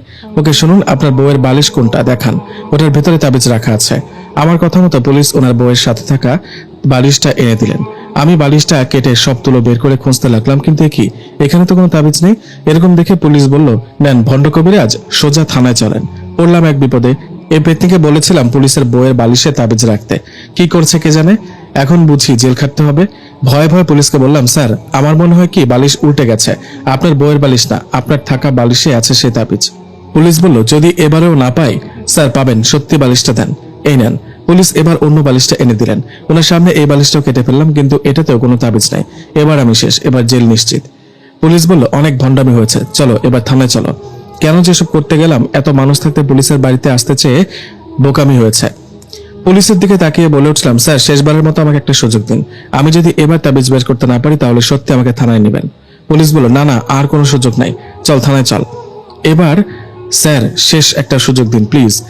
এই বলে ভয়ে ভয়ে এবার ওদের কোলবালিশটা কেটে সব তুলা বের করলাম। এবার তাবিজটা পেয়েছি, উফ বাঁচলাম। যাই হোক, তাবিজটা পেয়ে পুলিশকে দেখালাম। দেখেছেন স্যার, বলেছেন তাবিজ আছে, এই দেখেন। এই বলে কিছুক্ষণ মিচিমিচি ফু দিয়ে টাকা নিয়ে বাসায় আসলাম। আজকে পেতনির খবর আছে। রাতে পেতনির সাথে দেখা হতেই ওর দিকে এগিয়ে গেলাম রাগে। ওকে বললাম, ওই তুমি কেন করলা এটা? তোমাকে বলেছি পুলিশের বউয়ের বালিশে তাবিজ রাখতে, তুমি কোল বালিশে রেখেছো কেন? তোমার বুদ্ধির পরীক্ষা নিলাম, দেখলাম বুদ্ধি করে কোনো কিছু সমাধান করতে পারো নাকি। অল্পের জন্য ধরা খাইনি, আর তুমি বলছো বুদ্ধি? লাগবে না আমার বুদ্ধি। লাগবে, কারণ সামনে একটা বড় কিছুর মোকাবেলা করতে যাচ্ছি। মানে? কাল তোমার কাছে একজন বৃদ্ধ লোক আসবেন, ওনার পরিবারের সাথে খুবই ভয়ানক কিছু ঘটেছে। উনি আসলে ওনার মুখে সব শুনবা, আর ওনাকে বলবা তুমি যাবা ওনার বাসায়। তাই নাকি? এবার আবার কোনো বড় কোনো সমস্যার মধ্যে পড়বো না তো? তা জানি না, এখন কিছু বলা যাচ্ছে না। তবে বৃদ্ধ লোকটার বাড়িতে 7 জন জিন আছে। কি 7 জন জিন? সকাল হতে ছোট বোন ডাক দিয়ে বলল, ভাইয়া তোর সাথে কেউ একজন দেখা করতে আসছে। বোনের কথায় বিছানা থেকে উঠে লোকটার সাথে দেখা করলাম। একজন বৃদ্ধ লোক আমাকে দেখে লোকটা বলল, বাবা অনেক আশা নিয়ে তোমার কাছে আসছে। আমি জানি, আর কিছু বলতে হবে না। বাসায় কিছু শুনলে বাবা মা খারাপ ভাববে, তাই লোকটাকে বললাম, আপনি বসেন, আমি রেডি হয়ে আসছি। এই বলে কিছুক্ষণ পর লোকটাকে বললাম, চলেন আপনার বাসায় যেতে যেতে সব শুনবো। যাই হোক, লোকটার সাথে ওনার বাসায় যাচ্ছে আর ওনাকে জিজ্ঞেস করছে, আচ্ছা এবার বলেন তো কি হয়েছে, পুরো ঘটনা আমাকে খুলে বলুন। লোকটা তখন বলতে শুরু করলো, কিছুদিন আগের কথা, রাতের বেলা আমি ও আমার নাতি গিয়েছিলাম মাছ ধরতে। সেই রাতের পর থেকে আমার ও আমার নাতির ওপর সমস্যা শুরু হয়। ওনার কথা শুনে বললাম, বলেন তো একটু কি কি সমস্যা হয়? তখন লোকটা বলল, এক রাতের ঘটনা। শেষ রাতের দিকে আমার নাতির ডাক শুনে আমার ঘুম ভাঙে। ওর নাম রাহুল। তো রাহুলের ডাকে আমার ঘুম ভাঙতে রাহুল বলে, দাদা ফজরের আজান হয়েছে, নামাজ পড়তে যাবেন না? রাহুলের মুখে কথাটা শুনে বললাম, আরে কি ব্যাপার, তুই কবে নামাজ পড়া শুরু করলি? তখন রাহুল বলল, আজকে থেকে, চলেন দেরি হয়ে যাচ্ছে। যাই হোক, তখন উজু করে রাহুলের সাথে নামাজ পড়তে চলে গেলাম। বাসা থেকে 3 থেকে 4 মিনিটের মতো সময় লাগে মসজিদে যেতে। যখন আমরা দুইজন মাঝ রাস্তায় গেলাম, তখনই আমি রাহুলকে বললাম, রাহুল নামাজ পড়া শুরু করলি আর ছাড়বি না তো? কিন্তু আমার কথায় কোনো উত্তর পেলাম না। তাই পেছনে ফিরে রাহুলের দিকে তাকালাম। তাকিয়ে যা দেখলাম সেটা দেখার আশা আমি করিনি। আমি দেখলাম আমার পেছনে রাহুল নেই। আমার পেছনে 4 জন ভয়ানক আকারের অবয়ব দাঁড়িয়ে আছে। তাদের চেহারা এতটাই ভয়ানক ছিল যে ওদের দেখলেই শরীরে কাঁপুনি এসে গেছে। আমার শরীর পাথর হয়ে গেছে। সামনের দিকে দৌড় দেবো ভাবছি, কিন্তু আমার সামনেও 3 জন ভয়ানক অবয়ব দাঁড়িয়ে আছে। এসব কি হচ্ছে আমার সাথে? তখন বুঝতে পারলাম রাহুলের রূপে কোনো খারাপ কিছু আমাকে বাসা থেকে বের করে নিয়ে আসছে। কিন্তু আমি তো কারো ক্ষতি করিনি, তাহলে এরা কি চায় আমার কাছে? তখন সাহস করে বলে উঠলাম, দেখুন আমি তো আপনাদের কোনো ক্ষতি করিনি, আপনারা আমার কাছে কি চান? তখন ওদের মধ্যে থাকা একজন বলে ওঠে, তোর প্রাণ চাই, জানের বদলে জান। তোর এত বড় সাহস, আমাদের ভাইকে মেরে ফেলেছিলি, তোকেও মরতে হবে, তোর পরিবারকে শেষ করে দেব। এসব শুনে আগা মাথা কিছুই বুঝতে পারছিলাম না। কার কথা বলে? আমি তো কাউকে মারিনি। এদিকে সে ভয়ানক অবয়বগুলো আমার দিকে এগিয়ে আসতে আসতে ঠিক তখনই ফজরের আজান দেয়। আজানের আওয়াজ পেয়ে অবয়বগুলো বাতাসে মিলিয়ে যায়। যাবার আগে বলে যায়, তোকে ছাড়বো না, আবার আসবো। প্রাণের ভয় তখন এক দৌড়ে মসজিদে চলে যাই আমি। তারপর থেকে নানাভাবে ভয় দেখাতে থাকে সেই অবয়বগুলো। শুধু আমার সাথে না, আমার পরিবারের সবার সাথে মাঝে মাঝেই তো আমার নাতিকে জ্ঞান হারানো অবস্থায় গাছের নিচে, পুকুর পাড়ে এসব জায়গায় পায়। আরো অনেক সমস্যা হয়। কি করব, আপনি দেখুন কি করা যায়। লোকটার মুখে এসব কথা শুনতে শুনতে ওনার বাসায় পৌঁছালাম। ওনার বাসায় গিয়ে বাসাটা ঘুরে দেখলাম। বাসাটা ঘুরে দেখার পর পেতনিকে স্মরণ করলাম। একটু পর পেতনি আসলো, এসে বলল, কি হলো, ওনার মুখে সমস্যা শুনেছো? শুনেছি। এই বলে পেতনিকে সব ঘটনা খুলে বললাম। আমার মুখে ঘটনা শুনে পেতনি বলল, ওরা আসলে 7 জন জিন, যারা এই পরিবারের ওপর প্রতিশোধ নিতে চাচ্ছে। কিসের প্রতিশোধ? কিছুদিন আগে ওই লোকটা আর ওনার নাতি রাতের বেলা মাছ ধরতে গিয়েছিল। মাছ ধরার শেষে যখন বাসায় ফিরল, তখন রাস্তায় তারা একটা সাপকে দেখতে পায়। সাপটাকে দেখে ওরা দুজনে লাঠি নিয়ে আঘাত করে মেরে ফেলে। আসলে ওটা কোনো সাধারণ সাপ ছিল না, ওটা ছিল একটা জিন, সাপ রূপে ঘোরাফেরা করছিল। এই যে 7টা জিন, এটা ওই জিনটার ভাই। এরা 8 ভাই ছিল, তাদের মধ্যে একজনকে মেরে ফেলেছে লোকটা। তাই ওদের ওপর প্রতিশোধ নেওয়ার জন্য এসব ভয়ানক ঘটনা ঘটেছে। পেতনির মুখে কথাটা শুনে বললাম, ও এই তাহলে আসল কাহিনী। তা এখন কি করব? লোকটার নাতি রাহুল ছেলেটা আছে না, ওর উপর জিনগুলোকে হাজির করো আর কথা বলে দেখো। পেতনির কথায় রাহুলের ওপর জিনগুলোকে হাজির করলাম। হাজির হয়ে জিনগুলো বলতে লাগলো, ছোট বাচ্চা বল, আমাদের কেন হাজির করলি? মনের মধ্যে সাহস নিয়ে বললাম, এই পরিবারের ওপর কেন করছো এগুলা? জবাবে জিনগুলো বলে, আমাদের ভাইকে মেরেছে ওরা, ওদেরকেও মরতে হবে। ওরা না জেনে ভুল করেছে। ওরা যদি জানতো তোমাদের ভাই সাপ রূপে ঘোরাফেরা করবে, তাহলে কখনোই মেরে ফেলতো না। আমার কথা শুনে জিনগুলো বলে উঠলো, এত কিছু বুঝি না, আমাদের ভাইকে হারিয়েছি, এখন ওদেরকে ছাড়বো না। এই বলে চলে গেল জিনগুলো। অবাক হয়ে পেতনির দিকে তাকালাম। পেতনি ইশারা দিয়ে বলল, বাইরে আসো। বাইরে যাবার পর পেতনি বলল, এরা এভাবে যাবে না, অন্য উপায়ে তাড়াতে হবে। লোকটাকে বলো কালকে আবার আসবে। পেতনির কথায় লোকটাকে বললাম, কাল আসবো। এই বলে বাসার দিকে চলতে লাগলাম। বাসার দিকে যাবার পথে হঠাৎ রাস্তায় থমকে গেলাম। আমার সামনে সেই ভয়ানক জিনগুলো দাঁড়িয়ে আছে। সবাই রেগে আমার দিকে তাকিয়ে আছে। আমি কিছু বলার আগেই সেই জিনগুলো আমার দিকে ধেয়ে আসতে শুরু করলো। ঠিক তখনই আমার সামনে চলে আসলো পেতনি। পেতনিকে দেখে জিনগুলো থেমে গেল আর পেতনির দিকে তাকিয়ে বলল, কে এই নূরজাহান? পেতনির দিকে অবাক হয়ে তাকিয়ে রইলাম। ওদিক থেকে সেই জিনগুলো বলছে, নূরজাহান তুই এখানে কেন? আমাদের বাধা হয়ে দাঁড়াবে না, চলে যা। এই পরিবারকে শেষ করে দিব, তার সাথে এই কবিরাজকেও। এটা শুনে পেতনি রেগে একটা গর্জন দিল। আশেপাশে মনে হচ্ছিল তখন ঝড় শুরু হয়েছে, গাছগুলো মনে হয় ভেঙে মাটিতে পড়ে যাবে। পেতনির গর্জন শুনে সে জিনগুলো বলে উঠল, এখন চলে যাচ্ছি, কিন্তু আমরা এর প্রতিশোধ নিব। চারদিক শান্ত হয়ে গেল। পেতনি আমার দিকে তাকিয়ে বলল, বাড়িতে চলে যাও, রাতে আমি আসবো, তখন কথা হবে। পেতনির কথায় বাড়িতে চলে গেলাম। সে রাতে পেতনি আমার রুমে আসলো। পেতনিকে দেখে বললাম, আসছো? আচ্ছা এখন কি করব? আমার তো মনে হয় না জিনগুলো ওদের ক্ষতি না করে পিছে ছাড়বে না। অনেকটা সেরকম, পরিবারটার ক্ষতি করার আগে ওদের এখান থেকে তাড়াতে হবে। সেটা কিভাবে করলে তাদের তাড়াতে পারবো? কাজটা একটু কঠিন হবে। এই কাজটা করতে তোমার অনেক সাহসের পরিচয় দিতে হবে। কি কাজ? তোমাকে আমাদের রাজ্যে যেতে হবে। কথাটা শুনে অবাক হয়ে ভয়ে বললাম, কিভাবে যাব আমি? চিন্তা করো না, আমি যেভাবে বলবো ওভাবে যাবা। তোমার সাথে 2টা পরী থাকবে তোমার গার্ড হিসেবে। বড় সমস্যা হলে ওরা তোমাকে বাঁচাবে। কখন যাব আর কিভাবে যাব বলে দাও। জবাবে পেতনি বলল, কাল রাতের বেলা তোমাকে বলবো, আর কালকেই যাবা আমাদের রাজ্যে। একটু একটু ভয় পেলেও পেতনির উপর ভরসা ছিল আমার। ও কখনো ক্ষতি হতে দিবে না আমার। যাই হোক, পরের রাতে পেতনি আমার রুমে চলে আসলেন। এসে বললেন, তুমি রেডি তো? রেডি। বলো এখন কি করব। মনোযোগ দিয়ে শোনো। এখানে তুমি কিছুক্ষণ চোখ বন্ধ করে রাখবা। যখন চোখ খুলবা তখন তুমি দেখবা তুমি একটা নদীর পাড়ে। ভয় পাবা না। এই নদীটা তুমি চিনবে না। এদিক সেদিক না তাকিয়ে সোজা চলে যাবা ঘাটে। ঘাটে গিয়ে দেখবে একটা মাঝি তোমার জন্য নৌকা নিয়ে বসে আছে। মনে রাখবা, মাঝিটা মানুষ না, জিন। তুমি কোনো কথা না বলে নৌকায় বসবা। তখন মাঝি তোমাকে নিয়ে চলতে থাকবে। নৌকা যখন মাঝ নদীতে যাবে তখন দেখবা মাঝি মাঝ নদীতে নৌকা থামাবে। তখন তুমি বিসমিল্লাহ বলে নদীতে একটা ডুব দিবা। কি? নদীতে ডুব দিব? তখন আমার কি হবে? ভয় পাবে না। তুমি ডুব দেবার পর তোমার কিছুই মনে থাকবে না। একটু পরে বুঝতে পারবা তুমি একটা রাজপ্রাসাদের ভেতর, তোমার আশেপাশে অনেকেই থাকবে। মনে রাখবা সবগুলোই কিন্তু জিন। সামনে খেয়াল করে দেখবা একজন লম্বা সাদা জুব্বা পরা লোক। উনি হলেন জিনের বাদশা। ওনাকে সালাম দিয়ে ওনার কাছে গিয়ে আমি একটা চিঠি দেব, সেটা ওনার হাতে দিবা। চিঠিটা পড়ার পর উনি তোমাকে একটা রাস্তা দেখিয়ে দিয়ে বলবে ওদিকে যাও। কোথায় যেতে বলবে? কোথায় যাব আমি? উনি যে রাস্তা দেখাবে সেই রাস্তা দিয়ে কিছুক্ষণ হাঁটলে মায়াবী জঙ্গলে পৌঁছাবা। তারপর মায়াবী জঙ্গলে গিয়ে খুঁজতে থাকবা। খুঁজতে খুঁজতে দেখবা একটা সুন্দর ফুল, ফুলটা দিয়ে আলো বেরোচ্ছে। তখন সেই ফুলটার কাছে যাবা, গিয়ে বলবা আমাকে বাদশাহ হুজুর পাঠিয়েছেন।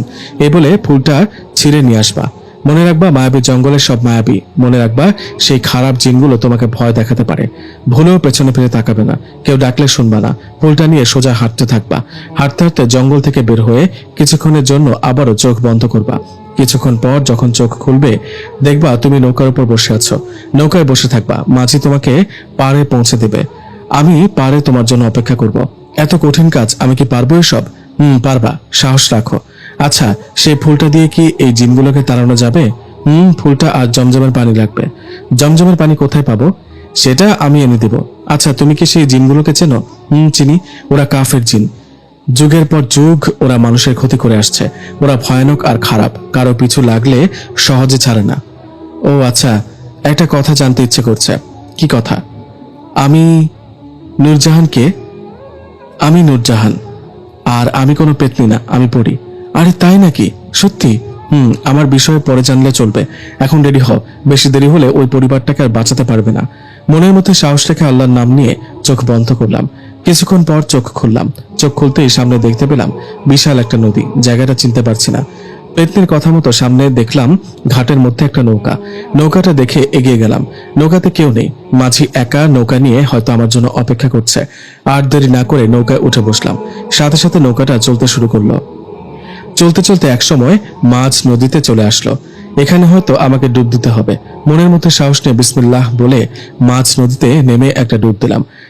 ডুব দেবার পর আমার আর কিছু মনে ছিল না। কিছুক্ষণ পর নিজেকে খেয়াল করলাম একটা রাজপ্রাসাদে। কত সুন্দর চারিদিকে। আশেপাশে অনেকেই ছিল, আমার দিকে তাকিয়ে দেখছিল। আমি জানি সবাই জিন। একটু ভয় করছিল। সামনের দিকে একটু এগোতেই আমার সামনে দেখতে পেলাম লম্বা সুন্দর সাদা জুব্বা পরা একজনকে। ইনি মনে হয় জিনের বাদশা। পেতনির দেয়া চিঠিটা নিয়ে এগিয়ে গেলাম বাদশার দিকে। গিয়ে ওনার হাতের চিঠিটা দিলাম। চিঠিটা পড়ার পর জিনের বাদশা আমার দিকে তাকিয়ে মুচকে একটা হাসি দিলেন আর হাত ইশারা করে বললেন এদিকে যেতে। ওনার দেখানো পথে হাঁটতে লাগলাম। কিছুক্ষণ পর পৌঁছে গেলাম মায়াবী জঙ্গলে। জঙ্গলে আসলেই অন্যরকম। এদিক সেদিকে ঘুরতে লাগলাম। ঘুরতে ঘুরতে খেয়াল করলাম একটা সুন্দর ফুল। ফুলটা দিয়ে আলো বেরোচ্ছে। তখনই বুঝে ফেললাম এটা সেই ফুল। আস্তে আস্তে এগিয়ে গেলাম ফুলটার দিকে। ফুলটার কাছে গিয়ে বললাম আমাকে বাদশাহ হুজুর পাঠিয়েছে। এই বলে ফুলটা ছিঁড়ে আসতে লাগলাম। ঠিক তখনই আমার ছোট বোনের কণ্ঠে কেউ বলে উঠল, ভাইয়া দেখ আমি এখানে। মনে মনে ভাবলাম আমার বোন এখানে আসবে কিভাবে। তখনই মনে পড়লো পেতনির কথা। পেতনি বলেছিল পেছনে ফিরে না তাকাতে। এই ভেবে হাঁটতে লাগলাম। কিন্তু এবার মায়ের কণ্ঠে ডাকতে লাগলেন আমাকে। আমি ওসবের পাত্তা না দিয়ে হাঁটতে হাঁটতে একসময় মায়াবী জঙ্গলের থেকে বের হলাম। বের হয়ে পেতনির কথা মতো চোখটা বন্ধ করলাম। একটু পর চোখ খুলে দেখলাম আমি নৌকায় বসে আছি। আমি নৌকা নিয়ে পাড়ের দিকে যাচ্ছি। একটু পর পাড়ে পৌঁছালাম। নৌকা থেকে নেমে হেঁটে যাচ্ছি। তখন পেছন থেকে বাবার কণ্ঠে একজন বলে উঠল, আরে নাহিদ এখানে কেন? কি করিস এখানে? বাবার কণ্ঠ শুনে এবার ভুল করে পেছনে ফিরে তাকাতে যাব। তখনই পেতনি বলল, না পিছনে ঘুরো না, সাবধান। পেতনির কথায় পেছনে না তাকিয়ে সামনে পেতনির দিকে এগিয়ে গেলাম। আমাকে দেখে পেতনি রেগে বলল, তোমাকে না বলেছি পেছনে ফিরে না তাকাতে? জিনদের কি মনে হয় তোমার? একটুর জন্য তো মারা যেতে। ভুল করে পেছনে ফিরে তাকালে তোমাকে খারাপ জিনগুলো মেরে ফেলতো। এখন আর দেরি করা ঠিক হবে না, চোখ বন্ধ করো। পেতনির কথায় চোখ বন্ধ করলাম। কিছুক্ষণের মধ্যে খেয়াল করলাম আমি সেই লোকটার বাসায়। পেতনি আমাকে বলল, লোকটার নাতি রাহুলের ওপর জিনগুলোকে হাজির করো। পেতনির কথায় জিনগুলোকে হাজির করলাম। জিনগুলো হাজির হয়ে এবার অনেক উল্টোপাল্টা কথা বলতে থাকলো, আমাকে নানাভাবে ভয় দেখানোর চেষ্টা করলো। তখনই পেতনি বলল, ফুলটা এই জমজমের পানিতে চুবিয়ে সেই পানি রাহুলের ওপর ছিটাতে। পেতনির কথায় ফুলটা জমজম পানিতে চুবিয়ে রাহুলের ওপরে ছিটাতেই রাহুলের ভেতরে থাকা জিনগুলো ছটফট করতে লাগলো আর বলতে লাগলো, বন্ধ করো এগুলা, শরীর পুড়ে যাচ্ছে, বন্ধ কর। তখন আমি বলে উঠলাম, ঠিক আছে বন্ধ করছি, আগে বল এই পরিবারটাকে ছেড়ে যাবি। জিনগুলো বলল, না ছেড়ে যাব না, সবাইকে মেরে ফেলবো। তখন পেতনি আমার কানে কানে বলল, ওদের বলো না গেলে ফুলটাকে আগুনে পুড়িয়ে ফেলবে, তাহলে ওরা মারা যাবে। পেতনির কথায় জিনগুলোকে বললাম, তোমরা কি ছেড়ে যাবা নাকি এই ফুলটা আমি আগুনে পুড়িয়ে ফেলবো? আমার কথাটা শুনে এবার জিনগুলো ভয়ে ভয়ে বলে উঠল, না এই কাজ করিস না, ঠিক আছে আমরা ছেড়ে যাচ্ছি, আর কখনো এদের সমস্যা করব না। তবে যাবার আগে একটা কথা বলে যাই, কখনো সুযোগ পেলে তোকে ছাড়বো না। এই বলে জিনগুলো চলে গেল। যাক, অবশেষে কাজ হলো, পরিবারটার সমস্যা থেকে বাঁচলো। কাজ শেষ, বাসায় চলে গেলাম। সে রাতে পেতনিকে স্মরণ করলাম, কিন্তু ও আসলো না। এভাবে 2 থেকে 3 দিন পেতনিকে স্মরণ করলাম, কিন্তু ওর কোনো খবর নাই। ও ঠিক আছে তো? তাহলে আমার সাথে দেখা করছে না কেন? হঠাৎ এক রাতের ঘটনা। কিছুদিন ধরে পেতনির কোনো খবর নেই। ওর সাথে আবার খারাপ কিছু হয়নি তো? মন খারাপ করে বসে থাকতাম, কতবার যে স্মরণ করেছি, তাও আসলো না। হঠাৎ কি হলো ওর? যাই হোক, এভাবে কিছুদিন চলে গেল। হঠাৎ এক রাতের ঘটনা। রাত কয়টা বাজে জানি না, কেন জানি না হঠাৎ ঘুম ভেঙে গেল। ঘুমটা ভাঙতেই নাকে একটা সুঘ্রাণ ভেসে আসলো, খুবই সুন্দর গন্ধ। রুমের মধ্যে এত সুঘ্রাণ, এত সুন্দর ঘ্রাণ আসলো কিভাবে? এই ভেবে চোখটা খুলে যা দেখলাম, সেটা দেখে আমি নিজেকে বিশ্বাস করতে পারছি না। আমি দেখলাম আমি একটা বাগানে, চারদিকে সুন্দর সুন্দর ফুল, প্রজাপতি উড়ে বেড়াচ্ছে, চারদিকে ফুলগুলো থেকে সুন্দর সুঘ্রাণ বেরোচ্ছে। আমি কোথায়? একটু একটু ভয় পেয়ে এদিক সেদিক তাকাচ্ছিলাম। হঠাৎ খেয়াল করলাম কিছু বাচ্চা ছেলে খেলা করছে। আমি এগিয়ে গেলাম বাচ্চাগুলোর কাছে। বাচ্চাগুলো কত সুন্দর! আমাকে দেখে বাচ্চাগুলো হাত ইশারা করে বলল, এদিকে যান। মনের অজান্তে সেদিকে যেতে লাগলাম। সামনে বিশাল এক রাজপ্রাসাদ। হাঁটতে হাঁটতে রাজপ্রাসাদে ঢুকলাম। পুরো রাজপ্রাসাদটা সাজানো, চারদিক থেকে সুঘ্রাণ ভেসে আসছে। আমাকে দেখে সবাই বলা বলে করছে, ও আসছে, ও আসছে, আসুন আমরা আপনারই অপেক্ষায় আছি। এই বলে 2 জন আমার হাত ধরে একটা বড় চেয়ারে বসালেন। পাশে আরো 2টি চেয়ার রাখা। কি হচ্ছে এসব আমার সাথে? কি দেখছি? মনের অজান্তে কি করছি? এটা কি স্বপ্ন দেখছি না তো? পাশে থাকা একজনকে জিজ্ঞেস করলাম, আমি কোথায়, এটা কোন জায়গায়? জবাবে উনি বললেন, জানতে পারবেন একটু পর। ঠিক তখনই একজন বলে উঠলেন, এই তো রানী আসছেন। ওনার মুখে কথাটা শুনে সামনের দিকে তাকিয়ে দেখলাম খুবই সুন্দর সাজানো একটা সুন্দরী মেয়ে এগিয়ে আসছে আমার দিকে। সামনে একটু আগাতেই ভালো করে লক্ষ্য করে দেখলাম, আরে এটা তো অন্য কেউ না, পেতনি। এটা আমি কি দেখছি? পেতনি! ওকে দেখে তো হা হয়ে ওর দিকে তাকিয়েছিলাম। পেতনি আমার সামনে এসে আমার পাশের চেয়ারে বসলেন। আমি এক দৃষ্টিতে ওর দিকে তাকিয়েছিলাম। পেতনি আমার দিকে ঘুরে বলল, কেমন আছো? কি হলো, দেখে অবাক হয়েছো? অবাক হবারই কথা। কোথায় ছিলে এই কয়দিন? কিছুদিন ধরে আসছো না আমার কাছে কেন? আর এসব কি? তুমি এখানে কেন? এটা কোন জায়গা? কি তুমি? ভয় পেও না, আর অবাক হবারও দরকার নেই। আমি জিনের বাদশার মেয়ে, এই রাজ্যের সকল পরীর রানী। কি? এটা কি সত্যি? হ্যাঁ, এটাই সত্যি। আর এটাও সত্যি, আমি তোমাকে ভালোবাসি। মানে? মানে আমি তোমাকে পছন্দ করি। তোমার মনে আছে প্রথম রাতের কথা? আমি এমনি এমনি তোমার কাছে যাইনি, তোমাকে আমার ভালো লেগেছিল বলেই তোমার কাছে গিয়েছিলাম। কি বলো, তাই নাকি? তুমি খুশি হওনি? সবসময় তো আমাকে বলতা চলো প্রেম করি। আজকে তোমার ইচ্ছাটাই পূরণ হয়েছে। কিছুদিন আগে তুমি যখন মায়াবী জঙ্গলে যাবার জন্য আমাদের রাজ্যে এসেছিলে, তখন তোমাকে বলেছিলাম না বাদশাহ হুজুরকে একটা চিঠি দিতে? সেই চিঠিতে আমি লিখেছিলাম, এই ছেলেটাকে আমি পছন্দ করি বাবা, একে বিয়ে করতে চাই। তুমি যে বাদশাহ হুজুরকে দেখেছো, উনি আমার বাবা। তাই এবার বুঝলাম সেদিন চিঠিটা পড়ার পর কেন আমার দিকে তাকিয়ে মুচকি হেসেছেন। সবাই তোমাকে পছন্দ করেছেন, সবাই বিয়েতে রাজি। পেতনি শোনো, এত কিছু জানার পর আমাকে এখনো পেতনি বলবে? আমাকে নূরজাহান নয়তো পরি বলতে পারো। ওকে, তাহলে এখন থেকে পরি বলবো। আচ্ছা ঠিক আছে, তুমি বললে না তো বিয়েতে রাজি কিনা। আসলে আমার তো বাবা মা আছে, ওদেরকে কি বলবো, কিভাবে বোঝাবো, সেটা নিয়ে চিন্তা করো না। আমার বাবা মানুষ রূপে তোমার মা বাবার কাছে যাবেন, গিয়ে বিয়ের প্রস্তাব দিবে। যদি ওনারা রাজি হন তাহলে তোমার আমার বিয়ে হবে, আর আমি মানুষ রূপে তোমার সাথে সংসার করব। আমি বললাম, যদি বুঝে যায় তখন কি হবে? আরে বুঝবে না, ওসব চিন্তা বাদ দাও, চলো আমাদের রাজ্যে তোমাকে ঘুরে দেখে। এই বলে পরি আমাকে নিয়ে তার রাজ্যটা ঘুরে দেখাতে লাগলো। কি বলবো, কত সুন্দর জায়গাগুলো, একদম অন্যরকম জগৎ। ঘুরতে ঘুরতে পরি আমাকে বলল, দেখো ওই যে দূরে একটা দ্বীপের মতো দেখতে পাচ্ছ। কি ওটা? ওখানে নিয়ে যাবে নাকি? না বোকা, বাবা বলেন ওই জায়গাটা ভালো না, ওখানে খারাপ জিনদের বসবাস, ওখানে যেতে মানা। ও তাই নাকি? আচ্ছা, আমাকে বাসায় রেখে আসবা কখন? মা বাবা চিন্তা করছে হয়তো। যাবা, চিন্তা নেই, আমি তোমাকে রেখে আসবো। সকাল হবার আগেই কিন্তু নিয়ে যাবা, নইলে মা বাবা চিন্তা করবে। হাসো কেন? তুমি বাড়ি থেকে আসার 7 দিন হলো। মানে কি বলো, পাগল হলো নাকি? এই তো কিছুক্ষণ আগেই আসলাম তোমাদের রাজ্যে। সেটা তোমার মনে হচ্ছে, কিন্তু তুমি জানো না এর মাঝে 7 দিন কেটে গেছে। এখানে না, বাড়িতে গেলে তোমার মা বাবাকে কি বলবা তাই ভাবো। এই বলে পরীর সাথে অনেক সুস্বাদু খাবার খেলাম। এমন মজার খাবার কখনো খাইনি। যাই হোক, খাবার শেষে পরী আমাকে বলল, একটু আরাম করো। পরীর কথায় খুবই নরম একটা বিছানায় শুয়ে আরাম করতে লাগলাম। বিছানাটা এতটাই নরম আর আরামদায়ক ছিল যে কখন ঘুমিয়ে গেছি নিজে জানি না। আমার যখন ঘুম ভেঙে যায় তখন নিজেকে দেখতে পাই আমার রুমে, আমার বাড়িতে। ভয় করছে, মা বাবাকে কি জবাব দেব? যাক, কিছু তো একটা বলতে হবে। ভয়ে ভয়ে রুম থেকে বাইরে বের হলাম। আমাকে দেখে মা বাবা ছোট বোন সবাই অবাক, আমার দিকে এক দৃষ্টিতে তাকিয়ে আছে। কি ব্যাপার, আমার দিকে এভাবে তাকিয়ে আছো কেন? নতুন কিছু দেখলে নাকি? ওরা কিছু বলছে না, তাই আমি বললাম, কি হলো, কি হয়েছে তোমাদের? আমার কথা শুনে মা বলল, তুই কই থেকে বের হলি? কেন, রুম থেকে? আরে তা না হয় বুঝলাম, তুই 7 দিন ধরে নিখোঁজ, কোথায় ছিলি? আসলে হয়েছে কি, হঠাৎ আমার বন্ধুরা বলল, চলো আমরা দূরে কোথাও ঘুরতে যাই। আমি যেতে চাইনি, ওরা জোর করে নিয়ে গেছে। ঘুরতে গিয়ে ফোনটাও হারিয়ে ফেলেছি, তাই যোগাযোগ করতে পারিনি। মা বলল, মিথ্যা বলিস তাই না? না, বিশ্বাস করো। বাবা বলল, জানিস তোকে কত জায়গায় খুঁজেছি, থানায় পর্যন্ত গিয়েছিলাম, কত জায়গায় যে খুঁজেছি।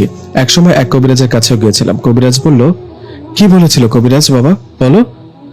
বললেন, তুই নাকি জিনদের রাজ্যে গিয়েছিলি। এক কবিরাজ বলল, এটা কিভাবে হতে পারে? মানুষ হয়ে জিনদের রাজ্যে যাওয়া যায় নাকি? আমি তো বিশ্বাস করিনি। বাবার মুখে কথাগুলো শুনে চমকে উঠলাম, কিন্তু মা বাবাকে কিছু বুঝতে না দিয়ে বলে উঠলাম, আরে বাবা কি যে বলো, মানুষ কি কখনো জিনদের রাজ্যে যেতে পারে বলো? আমি বললাম, সত্যি বলছি, বন্ধুদের সাথে ঘুরতে গিয়েছিলাম, আমার শরীর ভালো না, ফ্রেশ হয়ে ঘুমাবো একটু। এই বলে রুমে চলে গেলাম। উফ, যাক ধরা পড়েনি, এবারের জন্য বেঁচে গেলাম। সেদিন আর কোথাও যাইনি, ঘুমিয়ে ঘুমিয়ে দিনটা পার করলাম। রাতের বেলা পড়ি আসলো, ওকে দেখে বললাম, আসছো? জানো, অনেক কষ্টে মা বাবাকে ম্যানেজ করেছি। কোনো না কোনো কবিরাজ বলেছে আমি তোমাদের রাজ্যে গিয়েছিলাম, অল্পের জন্য ধরা পড়িনি। আমার মুখে কথাগুলো শুনে পড়ি বলল, যাক তাহলে সবটা ম্যানেজ করতে পেরেছ। এ নাও, মিষ্টি নিয়ে আসছি, মিষ্টি খাও। কিসের মিষ্টি? আমি তোমার বউ হলাম না, সে মিষ্টি খাও। তাই না? বিয়ে না হতেই বউ হয়েছ? হয়েছি তো। আমি তো এখন থেকে তোমার সাথে থাকবো, ঘুমাবো। বললেই হলো। যাও যাও, গাছের ডালে গিয়ে ঘুমাও। কেমন বর তুমি, নিজের বউকে বলছো চলে যেতে গাছের ডালে ঘুমাতে? তো কি আমার সাথে ঘুমাতে দিব? তাই দেখি আমাকে কিভাবে তাড়িয়ে দাও। এই আমি শুয়ে পড়লাম, তুমি আসো আমার পাশে ঘুমাও। না, যাব না। সত্যি আসবো না? না না না। তাহলে তো এবার আমার শক্তি প্রয়োগ করতে হয়। এ বলে আমার দিকে তাকিয়ে রইল। ওমা, অমনি আমি ওর দিকে যেতে লাগলাম। আমি নিজে যাচ্ছি না, কেউ যেন আমাকে ধাক্কা দিয়ে ওর দিকে নিয়ে যাচ্ছে। শরীরের সব শক্তি দিয়ে নিজেকে আটকানোর চেষ্টা করছি, কিন্তু পারছি না। একসময় ওর কাছাকাছি চলে গেলাম। ওর কাছে যেতেই পরি বলল, এখন কেমন হলো? আমার কাছে নাকি আসবা না? ওটা তো এমনি বলেছিলাম। এখন তো বলবাই, হেরে গেছো না। আচ্ছা ঘুমিয়ে পড়ো, আর হ্যাঁ, কাল থেকে আমি তোমার সাথে ঘুমাবো, বুঝলা? আজকে চলে যাচ্ছি। সত্যি চলে যাবা? থাকো, আমি তো মজা করেছিলাম এতক্ষণ। আরে না, আমি জানি, আসলে আমাকে আমার রাজ্যে যেতে হবে। তুমি ঘুমাও, কালকে আসবো। এই বলে চলে গেল পরি। আমি ঘুমিয়ে পড়লাম। মাঝরাতে কেন জানি না ঘুম ভেঙে গেল। ঘুম ভাঙতে অনুভব করলাম আমার রুমে কেউ আছে। পরিণয় তো আবার। এই ভেবে পাশে তাকালাম। পাশে তাকিয়ে দেখলাম একজন মধ্যবয়স্ক লোক আমার দিকে তাকিয়ে আছে। বয়সে আমার বাবার মতোই হবে। উনি দেখতে সাধারণ মানুষের মতো না। তাই আর বুঝতে দেরি হলো না উনি কোনো মানুষ নাকি কোনো জিন। উনি আগে থেকেই আমার দিকে তাকিয়েছিলেন, মায়াবী এক চাহনি। আমি ওনার দিকে তাকাতেই আমাকে মায়াবী কণ্ঠে বলে উঠলেন, আপনি ভালো আছেন? ওনার কথা শুনে মাথা নাড়িয়ে বলে উঠলাম, আমি আলহামদুলিল্লাহ ভালো আছি। আপনি কে? আমার এখানে কি চান? কে আপনি? আমার কথা শুনে উনি কোনো কথাই বললেন না। আমার দিকে তাকিয়ে মুচকে একটা হাসি দিয়ে বলল, সময় হলে জানতে পারবে। এই বলে বাতাসে মিলিয়ে গেলেন তিনি। বুঝলাম না কে ইনি, পরীর কোনো আত্মীয় নাকি? সেটা যাই হোক, কালকে পরী আসলে জানতে পারবো। এই বলে ঘুমিয়ে পড়লাম। পরের দিন সকালবেলা নাস্তা করছিলাম, হঠাৎ মা বলে উঠল, নাহিদ, রাতে কার সাথে কথা বলিস তুই? আমি বললাম, কই না তো মা, কারোর সাথে না। মিথ্যা বলবি না, সত্যি করে বল, কারোর সাথে আবার প্রেম টেম করিস না তো? না মা, কি বলো এসব? আমি কারোর সাথে কথা বলি না, ফোনেও বলি না, মিছিমিছি সন্দেহ করো না তো। এই বলে নাস্তার শেষে উঠে গেলাম। সে রাতে পড়ি আসলো। ওকে দেখে বললাম, আজকে এত দেরিতে আসলা যে? জবাবে পরি বলল, দেরিতে আসার কারণ তো নিশ্চয়ই আছে, সেটা জানতে পারবে। কি কারণ? একটু পরে বলবো। এখনই বলো, নইলে কিন্তু পরীকে তাড়িয়ে দেব। জানো না আমি কবিরাজ। হো আচ্ছা, তো দেখি কবিরাজ মশাই, আমাকে তাড়ান দেখি কবিরাজি করে, দেখি আপনার ক্ষমতা কত বড়। পরীর কথা শুনে মিছি মিছি মুখ নাড়াতে লাগলাম। আমাকে বিড়বিড় করতে দেখে পরী হা হা করে হেসে বলল, আরে অভিনয় হয়েছে, থামেন, আপনাকে আর অভিনয় করতে হবে না। ভণ্ড কবিরাজ? ওই আমি ভণ্ড কবিরাজ না, আমি হলাম জিনের বাদশার জামাই। তা তো অবশ্যই। আচ্ছা শোনো, তোমাকে যেটা বলতে চেয়েছিলাম, কালকে আমার বাবা ও মা মানুষ রূপে তোমাদের বাড়িতে আসবে বিয়ের প্রস্তাব নিয়ে। কি এত তাড়াতাড়ি বুঝি? হ্যাঁ, সমস্যা আছে নাকি তোমার? না তা না, আমার না ভয় করছে। আরে কিসের ভয়, কিচ্ছু হবে না, তুমি চিন্তা করো না। ওকে ঠিক আছে। সকাল 10টায় আমি রুমে ছিলাম, হঠাৎ করে মিষ্টি হাতে দুজন লোক আমার বাসায় এলেন। আমি ওদের চিনতে পেরেছি, এরা পরীর মা বাবা মানুষের রূপে আসছে। ওদের না চেনার ভান করে বসে রইলাম। পরীর মা বাবাকে দেখে আমার বাবা বললেন, আপনাদের ঠিক চিনতে পারলাম না। বাবার মুখে কথাটা শুনে পরী বাবা বললেন, আমাদেরকে চিনবেন না, আমাদের বাসা একটু দূরে, আমি একজন মাদ্রাসার শিক্ষক। আমরা আমাদের মেয়ের বিয়ের জন্য একটা ছেলে খুঁজছি। আপনাদের ছেলে আমাদের খুব পছন্দ, আমার যা কিছু আছে সবকিছুর মালিক ও হবে। আপনার ছেলেকে আমি আমার ছেলের মতো আদর করব। এটা শুনে বাবা বললেন, কি বলছেন এগুলো আবোল তাবোল? আপনাদেরকে কে বললো আমার ছেলেকে বিয়ে দেব? আমি আমার ছেলেকে বিয়ে দেব না। কথাটা শুনে পরীর বাবা বললেন, আপনি বুঝতে চেষ্টা করুন, আমার অনেক সোনাদানা ধন সম্পদ আছে, সবকিছুর মালিক ও আপনার ছেলে হবে। আমার মেয়েটা আপনার ছেলেকে পছন্দ করে, প্লিজ হাত জোর করছি ওদের বিয়েটা দিয়ে দিন। ওনার হাত জোড়াজুড়ি দেখে মনে মনে বলছি, হায় রে জিনের বাদশাহ, একটা সাধারণ মানুষের কাছে হাত জোড়াজুড়ি করছে। ঠিক তখনই বাবা একটা কথা বলে উঠলেন। কথাটা শুনে আমি ও পরীর বাবার দিকে হা হয়ে তাকিয়ে রইলাম। পরীর বাবার মুখে কথাগুলো শুনে বাবা বলে উঠলেন, কি ভেবেছেন আমি এতটাই বোকা? আমি জানি আপনি সাধারণ কোনো মানুষ না, আপনি জিন। আপনি জিন, এটা আমি কিভাবে জানলাম, কেমনে জানলাম এটা জিজ্ঞেস করার দরকার নাই। আপনি এক্ষুনি চলে যান আমার বাসা থেকে। বাবার মুখে কথাটা শুনে হা হয়ে ওনার দিকে তাকালাম, কিভাবে জানলো এসব? এদিকে পরীর বাবা আর কোনো কথা না বলে মাথা নিচু করে চলে গেলেন। পরীর বাবা চলে যাবার পর আমি না জানার ভান করে বাবাকে বললাম, বাবা কি বলো এগুলা? তুমি কিভাবে জানো ওরা জিন নাকি মানুষ? সত্যি কি ওরা জিন? বাবা বললেন, হ্যাঁ ওরা জিন। কথাটা শুনে বললাম, কিন্তু তুমি জানলা কিভাবে বাবা? বলো আমাকে, এক্ষুনি বলতে হবে।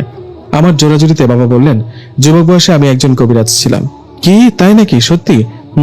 এটাই সত্যি, আমি কবিরাজ ছিলাম। একটা কারণে আমাকে কবিরাজি ছাড়তে হয়েছে। কবিরাজি ছেড়েছি ঠিকই, কিন্তু এতটাই সব ভুলে যায়নি যে জিনদের দেখলে চিনতে পারবো না। কি থেকে কি হয়ে গেল। আমি আর কথা না বাড়িয়ে বাইরে চলে গেলাম।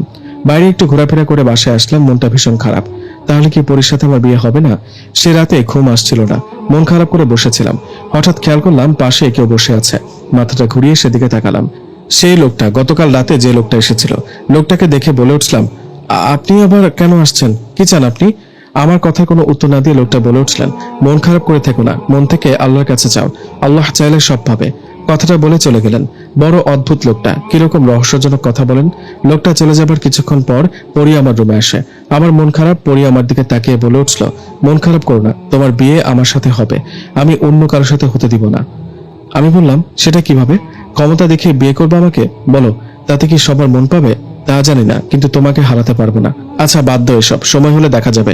আমি তোমাকে ছাড়া অন্য কাউকে বিয়ে করব না। আরেকটা কথা, 2 দিন থেকে একটা জিন আমার কাছে আসে। আচ্ছা তুমি কি ওনাকে চেনো? তোমার পরিচিত নাকি? না তো, আমার পরিচিত না। আচ্ছা উনি কি তোমাকে ভয় দেখিয়েছে? না, ভয় দেখায়নি, তবে উনাকে দেখে মনে হয় আমাকে কিছু বলতে চায়, কিন্তু বলতে পারছে না। যাই হোক, রাতে আর কথা না বাড়িয়ে ঘুমিয়ে পড়লাম। সকালবেলা ঘটে গেল একটা ঘটনা। নাস্তা করছিলাম, হঠাৎ বাবা বলে উঠলেন, কতদিন ধরে চলছে এসব? কি কতদিন ধরে চলছে? কি বলো বাবা? না বুঝার ভান কেন করিস? তাহলে পরীর সাথে সম্পর্ক তোর কাল রাতে আমি ও তোর মা সব দেখে ফেলেছি, এখন কি মিথ্যা বলবি? বাবার মুখে কথাটা শুনে ভয় চমকে উঠলাম। শেষমেশ জেনেই গেল। জেনেই যেহেতু গেছে তাহলে স্বীকার করতেই হবে। এইভাবে মাথা নিচে করে বাবাকে বললাম, এটাই সত্যি, গতকালকে যারা বিয়ের প্রস্তাব নিয়ে আসছিল ওরা পরীর মা বাবা। আমিও পরীকে পছন্দ করি বাবা, ওকে আমি বিয়ে করতে চাই। কথাটা শুনে আমার গালে কষে একটা থাপ্পড় দিলেন বাবা, আর বললেন, পাগল হলি নাকি তুই? আরে তুই মানুষ, এটা ভুলে গেলি নাকি? নাহিদের মা নাহিদকে বুঝাও, এখনো সময় আছে। কথাটা শুনে মা বলল, বাবা এটা কিভাবে হবে? আমরা মানুষ, ওরা জিন জাতি, এটা কিভাবে হবে বল? ভুলে যায় সব, এটা হয় না। কেন হয় না মা? পরীকে যে ভালোবাসি। কথাটা শুনে বাবা বলল, পাগলামি করিস তাই না? তোর অবস্থা ওর মতোই হবে, দেখে নিস। কার মতো? কার কথা বলছো? কিন্তু বাবা আমার কথা শুনে কোনো উত্তর দিলেন না, চলে গেলেন। মাকে জিজ্ঞেস করলাম, মাও কিছু বললেন না। মন খারাপ করে বাসা থেকে বেরিয়ে গেলাম। দূরে ফাঁকা কোথাও বসে আছি, ভালো লাগছে না কিছু। একটু পর পরই আসলো, আমাকে দেখে বলে উঠলো, কি ব্যাপার রাজকুমারের মন খারাপ কেন? ভালো লাগছে না। মা বাবা তোমার আমার বিষয়টা জেনে গেছে। তোমরা জিন জাতি, এটা কালকেই বুঝে ফেলেছিল। তোমার বাবা মা আমার বাসায় আসার পর বাবা মা বলেছে আমরা মানুষ, তোমরা জিন জাতি, তাই বিয়েটা হবে না। পরি বলল, তাহলে তো এখন অন্য ব্যবস্থা করতে হয়। কি? তাহলে এবার অন্য ব্যবস্থা করতে হবে। কি ব্যবস্থা করবা? তোমাকে নিয়ে আমার রাজ্যে চলে যাব। না বোকা, বাবা মাকে কষ্ট দিয়ে এটা করা ঠিক হবে না। তুমি চিন্তা করো না তো, আমি তোমাকে ভালোবাসি, বিয়ে করলে তোমাকেই করব। এ বলে বাসায় চলে আসলাম আমি। পরিও চলে গেল। সেদিন রাতে আবারও সেই জিনটা আমার কাছে আসলেন। ওনাকে দেখে বলে উঠলাম, আচ্ছা একটা কথা জানতে ইচ্ছে করছে, আপনি কি চান সেটা তো বলেন। জবাবে জিনটা বললেন, আমি আমার আপন জনকে চাই। আমি চাই আমার আপন কেউ যেন কষ্টে না থাকে। কে আপনার আপন জন শুনি? আচ্ছা পরি না তো? হতে পারে। আচ্ছা বলেন পরি কি হয় আপনার? সময় হলে জানতে পারবা। সেই সময়টা কবে হবে? আচ্ছা নাম কি আপনার? জবাবে উনি বললেন, আমার নাম আব্দুর রহমান। ও, আপনার কি পরিবার নাই? আচ্ছা বললেন না তো কি চান আমার কাছে? আমার কথা শুনে মুচকে একটা হাসি দিয়ে আব্দুর রহমান বললেন, জানবে, সবকিছু জানার একটা সময় আছে। কথাটা বলে উনি চলে যান। সে রাতে পরি আমার কাছে আসেনি। পরি আসলো না কেন? আজকে ওর কিছু হলো না তো? এটা ভাবতে ভাবতে ঘুমিয়ে পড়ি। পরের দিন সকালবেলা বাবা আমাকে ডেকে আবারও কথা শোনাতে লাগলেন। বাবা বললেন, তোকে এত করে বলার পরও পরিটার সাথে কেন সম্পর্ক রাখিস? রাত হলে ও তোর কাছে আসে কেন? কেন রাত জেগে কথা বলিস? বাবার কথা শুনে আমি বললাম, কই না তো বাবা, আমি তো পরির সাথে কথা বলিনি। চুপ, অনেক হয়েছে, আর একটা মিথ্যাও বলবি না। বিশ্বাস করো, গতকাল রাতে আমি পরির সাথে কথা বলিনি। ও আসেনি কালকে। তাহলে কার সাথে কথা বলেছিলি কাল রাতে? বল। মানে কারোর সাথে না। অনেক হয়েছে, এবার আমাকে একটু কিছু করতে হবে। প্লিজ বাবা, সত্যি পরির সাথে কথা বলিনি। আসলে কিছুদিন ধরে একজন লোক আমার রুমে আসে। লোক বলতে একজন জিন আসে। কথাটা শুনে পাশে থাকা মা বললেন, কি বলিস জিন মানে? কোন জিন? তোকে কি ভয় দেখায় নাকি? খুলে বল আমাদেরকে। মায়ের কথা শুনে আমি বললাম, না মা, আসলে বিষয়টা তেমন কিছু না। জিনটা আমার কাছে আসে, আমার কোনো ক্ষতি করে না। বড় অদ্ভুত অদ্ভুত কথা বলে। কি জন্য আমার কাছে আসে সেটা জিজ্ঞেস করলে বলে সময় হলে জানতে পারবে। গতকাল রাতে ওনার নাম জিজ্ঞেস করেছিলাম, তখন উনি বলেছেন ওনার নাম আব্দুর রহমান। আমার মুখে কথাটা শুনে বাবা বললেন, কি নাম বলেছে? ওনার নাম নাকি আব্দুর রহমান? আমার মুখে নামটা শুনে বাবা মা দুজনেই চমকে গেলেন। একজন আরেকজনের দিকে তাকিয়ে বললেন, আব্দুর রহমান? না, এটা হতে পারে না। উনি কেন তোর কাছে আসেন? উনি কি চান? বাবার মুখে কথাটা শুনে বললাম, কি ব্যাপার বাবা, তুমিও মা ওনার নাম শুনে চমকে উঠলে কেন? চেনো নাকি ওনাকে? জবাবে বাবা বললেন, একটা খুনিকে না চেনার কি আছে? মানে কি বলো, কে খুনি? সেটা তো জানতে হবে না, শুধু একটা কথা জেনে রাখ, পরির সাথে তোর কোনো সম্পর্ক যেন না থাকে। আর রাতে আব্দুর রহমান জিন আসলে ওনাকে বলবি তোর সামনে যেন আর কখনো না আসে। কেন বাবা, কি সমস্যা? পরি হয়েছে বলে কি ওকে ভালোবাসতে পারি না? না, পারিস না। এগুলো সব মাথা থেকে বের কর। না, তা পারবো না। পরীকে ভুলতে পারবো না। ওকে আমি ভালোবাসি। আমার মুখে কথাটা শুনে আমার গালে জোরে একটা থাপ্পড় দিয়ে বললেন, জীবনটা শেষ করে দিস না। তোর মাও এমন জেদি ছিলেন, বাঁচতে পারলো না। তোর মাকে বাঁচতে দিল না, বেচারি মরেই গেল। বাবার মুখে কথাটা শুনে বলে উঠলাম, কি পাগল হলো নাকি বাবা? কি বলছো আবুল তাবুল? কার মা মারা গেছে? এই তো মা পাশে দাঁড়িয়ে। মা, বাবা কি বলছে এসব? পাগল হলো নাকি? বাবা বলল, আমি তো পাগল। তোমার কথায় আমি রহস্য খুঁজে পাচ্ছি বাবা। বলো তো আসল রহস্য কি? বলো এক্ষুনি। মা বাবাকে বলো আমাকে যেন এক্ষুনি সব খুলে বলে। আমার মুখে কথাটা শুনে বাবা ধমক দিয়ে বলল, কাকে বারবার মা বলিস? ও তোর মা না। মানে কি বলো এগুলা? মা না মানে? আমি ঠিকই বলছি, ও তোর মা না। তাহলে কে উনি? আমি কে? আমার মা কোথায়? তোর মা মারা গেছে তুই যখন অনেক ছোট তখন। কি? মা মারা গেছে? তাহলে তোমরা কারা? আমি তোর আসল বাবা না, আমি তোর মামা। আর যাকে মা বলে জানিস ও তোর মামি। বাবার মুখে কথাগুলো শুনে মাথা ঘুরতে শুরু করলো। মনের অজান্তে চোখের কোণে পানি চলে আসছিল। কান্না ভরা চোখে বাবাকে বলে উঠলাম, এগুলা কি সত্যি বাবা? সব সত্যি। আর এটাও সত্যি, ওই আব্দুর রহমান তোর বাবা। তোর বাবা একজন জিন, তুই জিনের সন্তান। বাবার কথাটা শুনে চমকে উঠে চোখ বড় বড় করে বাবার দিকে তাকিয়ে বললাম, কি? আমি জিনের সন্তান? তাহলে তোমরা আমার মামা মামি হলো কিভাবে? সত্যি, আমরা তোর মামা মামি। তোর মা আমার আপন বোন। তোর মা মানুষ, তোর বাবা জিন, বুঝলি? রাতের বেলা যে আব্দুর রহমান জিন তোর কাছে আসে, উনি তোর বাবা। হয়তো তোকে দেখতে আসে। কি শুনলাম এগুলা? আমার বাবা জিন, আমি জিনের সন্তান। তাহলে আমার মা কোথায়? মা কিভাবে মারা গেলেন? আমার মুখে কথাটা শুনে মামা বললেন, মামা মানে যাকে এতদিন বাবা জানতাম। মামা বললেন, তোর বাবার কারণে। মানে কি বলো? বাবার কারণে মা মারা গেছে কিভাবে? তখন মামা বলতে শুরু করলেন, তাহলে শোন, আমি যখন যুবক ছিলাম তখন অনেক আমল জানতাম। এক কথায় বলতে গেলে আমি ছিলাম নামকরা কবিরাজ। কখনো কারো খারাপ করিনি, সবসময় মানুষের উপকার করেছি। কোনো এক কারণে তোর বাবার সাথে আমার বন্ধুত্ব হয়। তোর তোর বাবা জিন, আমি মানুষ। তোর বাবা আমাকে কবিরাজি করতে সাহায্য করত। এইভাবে দুজনের মাঝে ভালো বন্ধুত্ব হয়ে যায়। চলতে থাকে দিন। এভাবে কয়েকটা বছর বেশ ভালোই কেটে যায়। কয়েক বছর পর আমি জানতে পারি তোর বাবা আর আমার বোন মানে তোর মা, এদের মাঝে একটা সম্পর্ক চলছে। বিষয়টা জেনে আমি খুব রেগে যাই। আব্দুর রহমান যতই আমার বন্ধু হোক, সে তো মানুষ না, সে জিন। একটা জিনের সাথে আমার বোনের সম্পর্ক মেনে নেই কিভাবে বা ওর সাথে বিয়ে দেই? এই ঘটনা জানার পর তোর বাবার সাথে আমার বন্ধুত্ব নষ্ট হয়ে যায়। আমি ওদের দুজনের ওপর অনেক রাগ করি, কিন্তু তাও আটকাতে পারিনি। ওরা দুজন দুজনকে অনেক ভালোবেসে ফেলেছিল, তাই অনেক চেষ্টা করেও কোনো লাভ হয়নি। তোর বাবার সাথে তোর মায়ের বিয়ে হয়, তখন আবারও তোর বাবার সাথে আমার বন্ধুত্ব আগের মতো হয়ে যায়। এভাবে কয়েক মাস কেটে যাওয়ার পর হঠাৎ একদিন আমার কাছে দুজন মানুষ এসে বলে ওনার ছেলেকে জিন ধরেছে, কোনোভাবেই আটকাতে পারছে না, যখন তখন কিছু একটা করে ফেলতে পারে। লোক দুটার কথা শুনে তোর বাবা আব্দুর রহমান ও আমি চলে যাই সেই লোক দুটার বাড়িতে। ওনাকে গিয়ে বেশ কিছুক্ষণ দেখাদেখি করে যা জানতে পারলাম, যে ছেলেটাকে জিনে ধরেছে সেই ছেলেটা কালো জাদু শিখতে চেয়েছিল। সে চেয়েছিল জিনকে বশে আনতে, কিন্তু সেটা পুরোপুরি করতে না পারায় খারাপ জিনটা ওর পেছনে লাগে, ওর ক্ষতি করতে শুরু করে। এসব ঘটনা দেখার পর আমি তোর বাবাকে বলি, রহমান, এই ছেলেটা খারাপ কাজ করতে গিয়ে এরকম হয়েছে, ও তো পাপের শাস্তি পাচ্ছে। আমি এই ছেলেটার চিকিৎসা করাবো না, ওর শাস্তি পাবার দরকার আছে। আমার মুখে কথাটা শুনে তোর বাবা বলে, না, এটা ঠিক হবে না। ছেলেটা পাপ করেছে ঠিকই, কিন্তু ওকে একটা সুযোগ দেয়া দরকার ভালো হবার। তুমি ছেলেটার ওপর জিনটাকে হাজির করে কথা বলে দেখো, তারপর যা করার আমি করছি। তখন তোর বাবার কথা মতো আমি ছেলেটার ওপর জিনটাকে হাজির করি। সে ছিল একটা কাফের জিন, খারাপ জাতির জিন। অনেকে বলা বলি তর্ক করার পর ছেলেটাকে ছাড়তে চাইছিল না। এটা দেখে তোর বাবা বলেন, না ছাড়লে ওকে মেরে ফেলবো, ও বেঁচে থাকলে শুধু মানুষের ক্ষতি করবে। তোর বাবার মুখে কথাটা শুনে বললাম, মেরে ফেলা কি ঠিক হবে? এমনি বোতলবন্দি করি। কিন্তু এদিকে সেই খারাপ জিনটা না ভেবে আমাদেরকে হুমকি দিচ্ছে, ভয় দেখাচ্ছে। তাই উপায় না পেয়ে তোর বাবা সেই খারাপ জিনটাকে মেরে ফেলে। তখন আমরা দুজনই ভেবেছিলাম সমস্যাটা বুঝি শেষ হলো, আর কোনো সমস্যা হবে না। এর কয়েক মাস পর তুই জন্ম নিলি।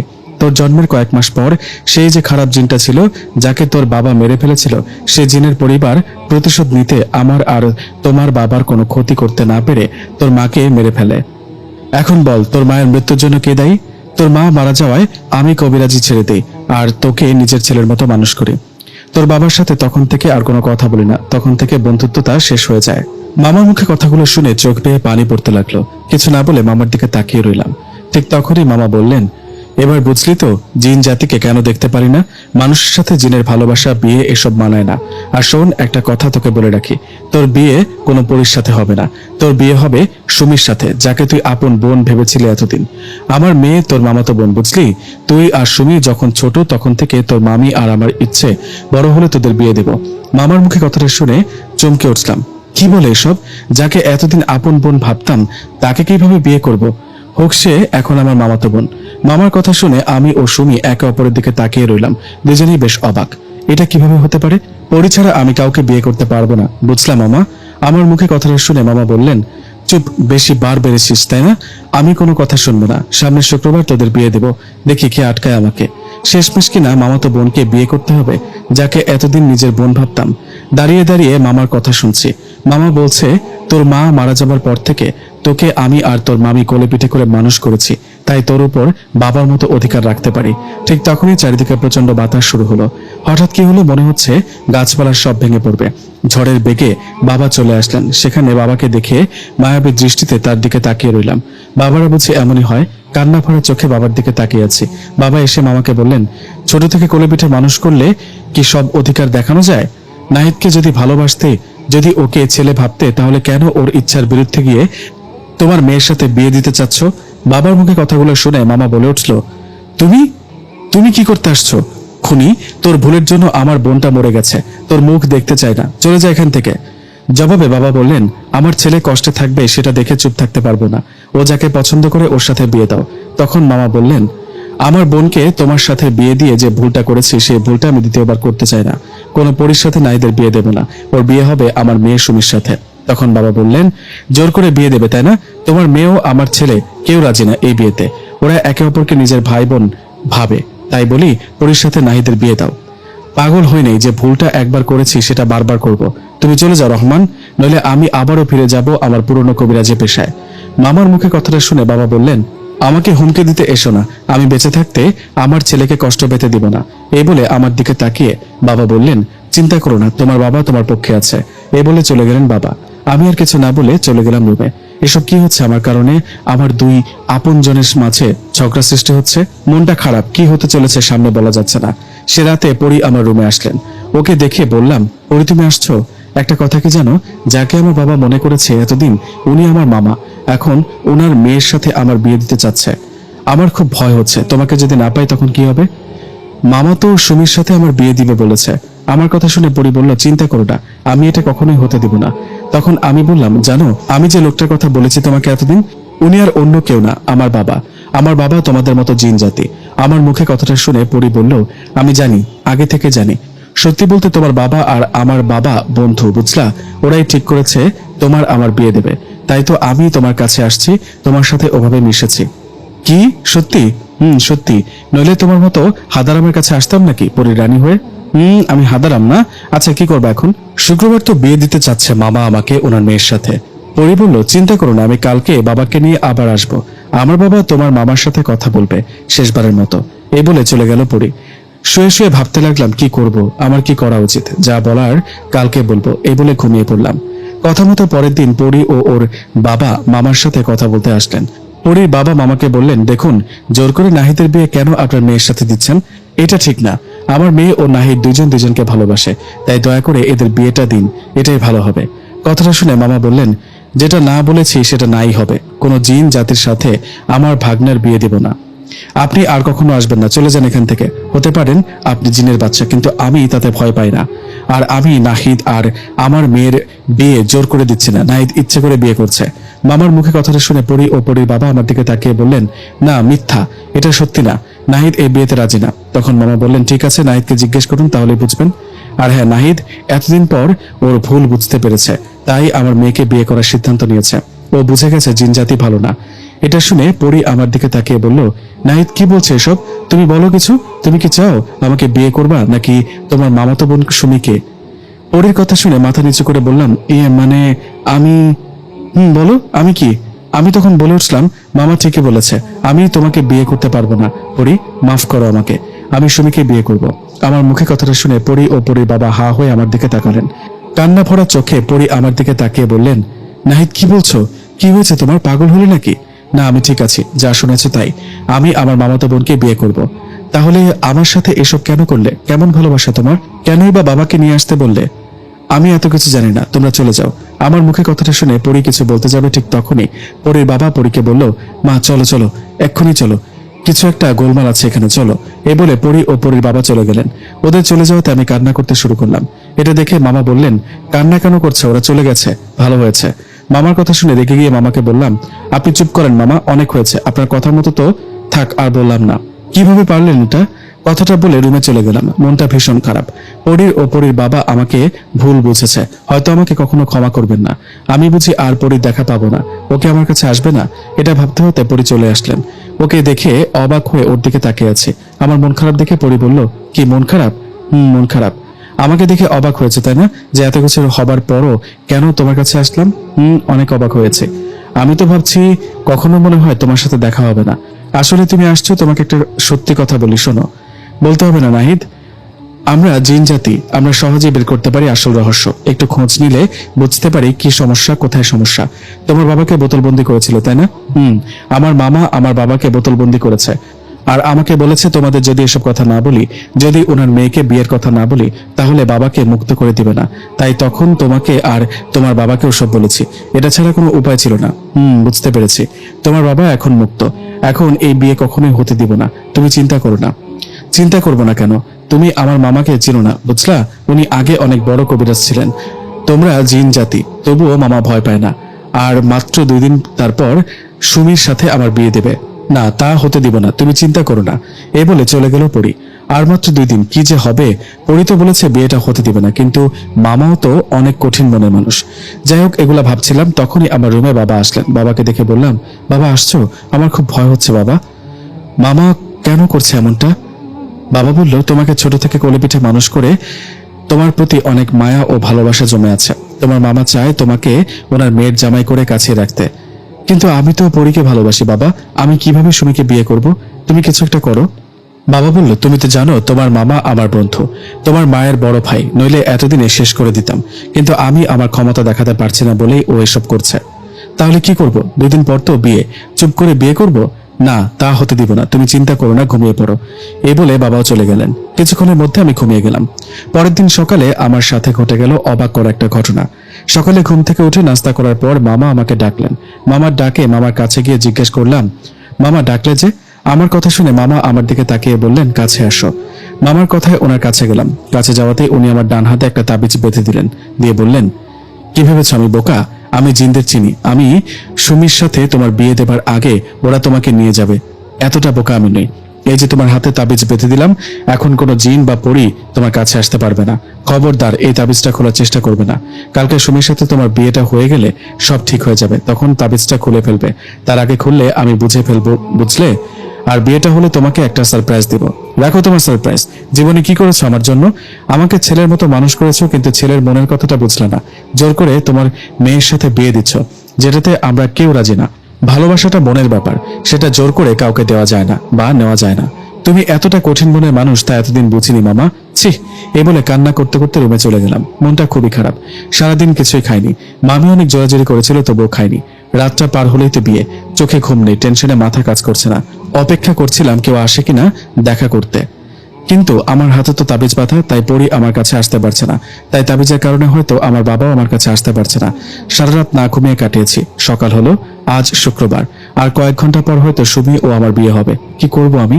আমি কি পালাবো নাকি মামার কথা মতো বিয়েটা করব? উফ, সত্যি পাগল হব আমি। ঘড়িতে তখন দুপুর 2টা। বাড়িতে 2-1 মেহমান আসছে, ঘরোয়া ভাবে হয়তো বিয়েটা হবে। আমি পালাবো ভেবে মামা আমাকে রুমে তালা বন্ধ করে হুজুর ও কাজীকে নিয়ে আসতে গেলেন। মামা কাজী ও হুজুর নিয়ে আসতে বাইরে চলে গেছেন। আর কিছুক্ষণ পর বিয়ে হবে আমার। এদিকে রুমের মধ্যে তালা বন্ধ, আমি বাইরে বের হতে পারছিলাম। কি করব আমি? পরীর কোথায় কি অবস্থা ওর না জানি, কত ছটফট করছে। আমার হাতে তাবিজ বাঁধা, তাই হয়তো বাবা, পরী ও পরীর বাবা কেউ আমার কাছে আসতে পারছে না। চিন্তা করলাম হাতে থাকা তাবিজটা খুলে ফেলি, তাহলে তো পরী আমার কাছে আসতে পারে।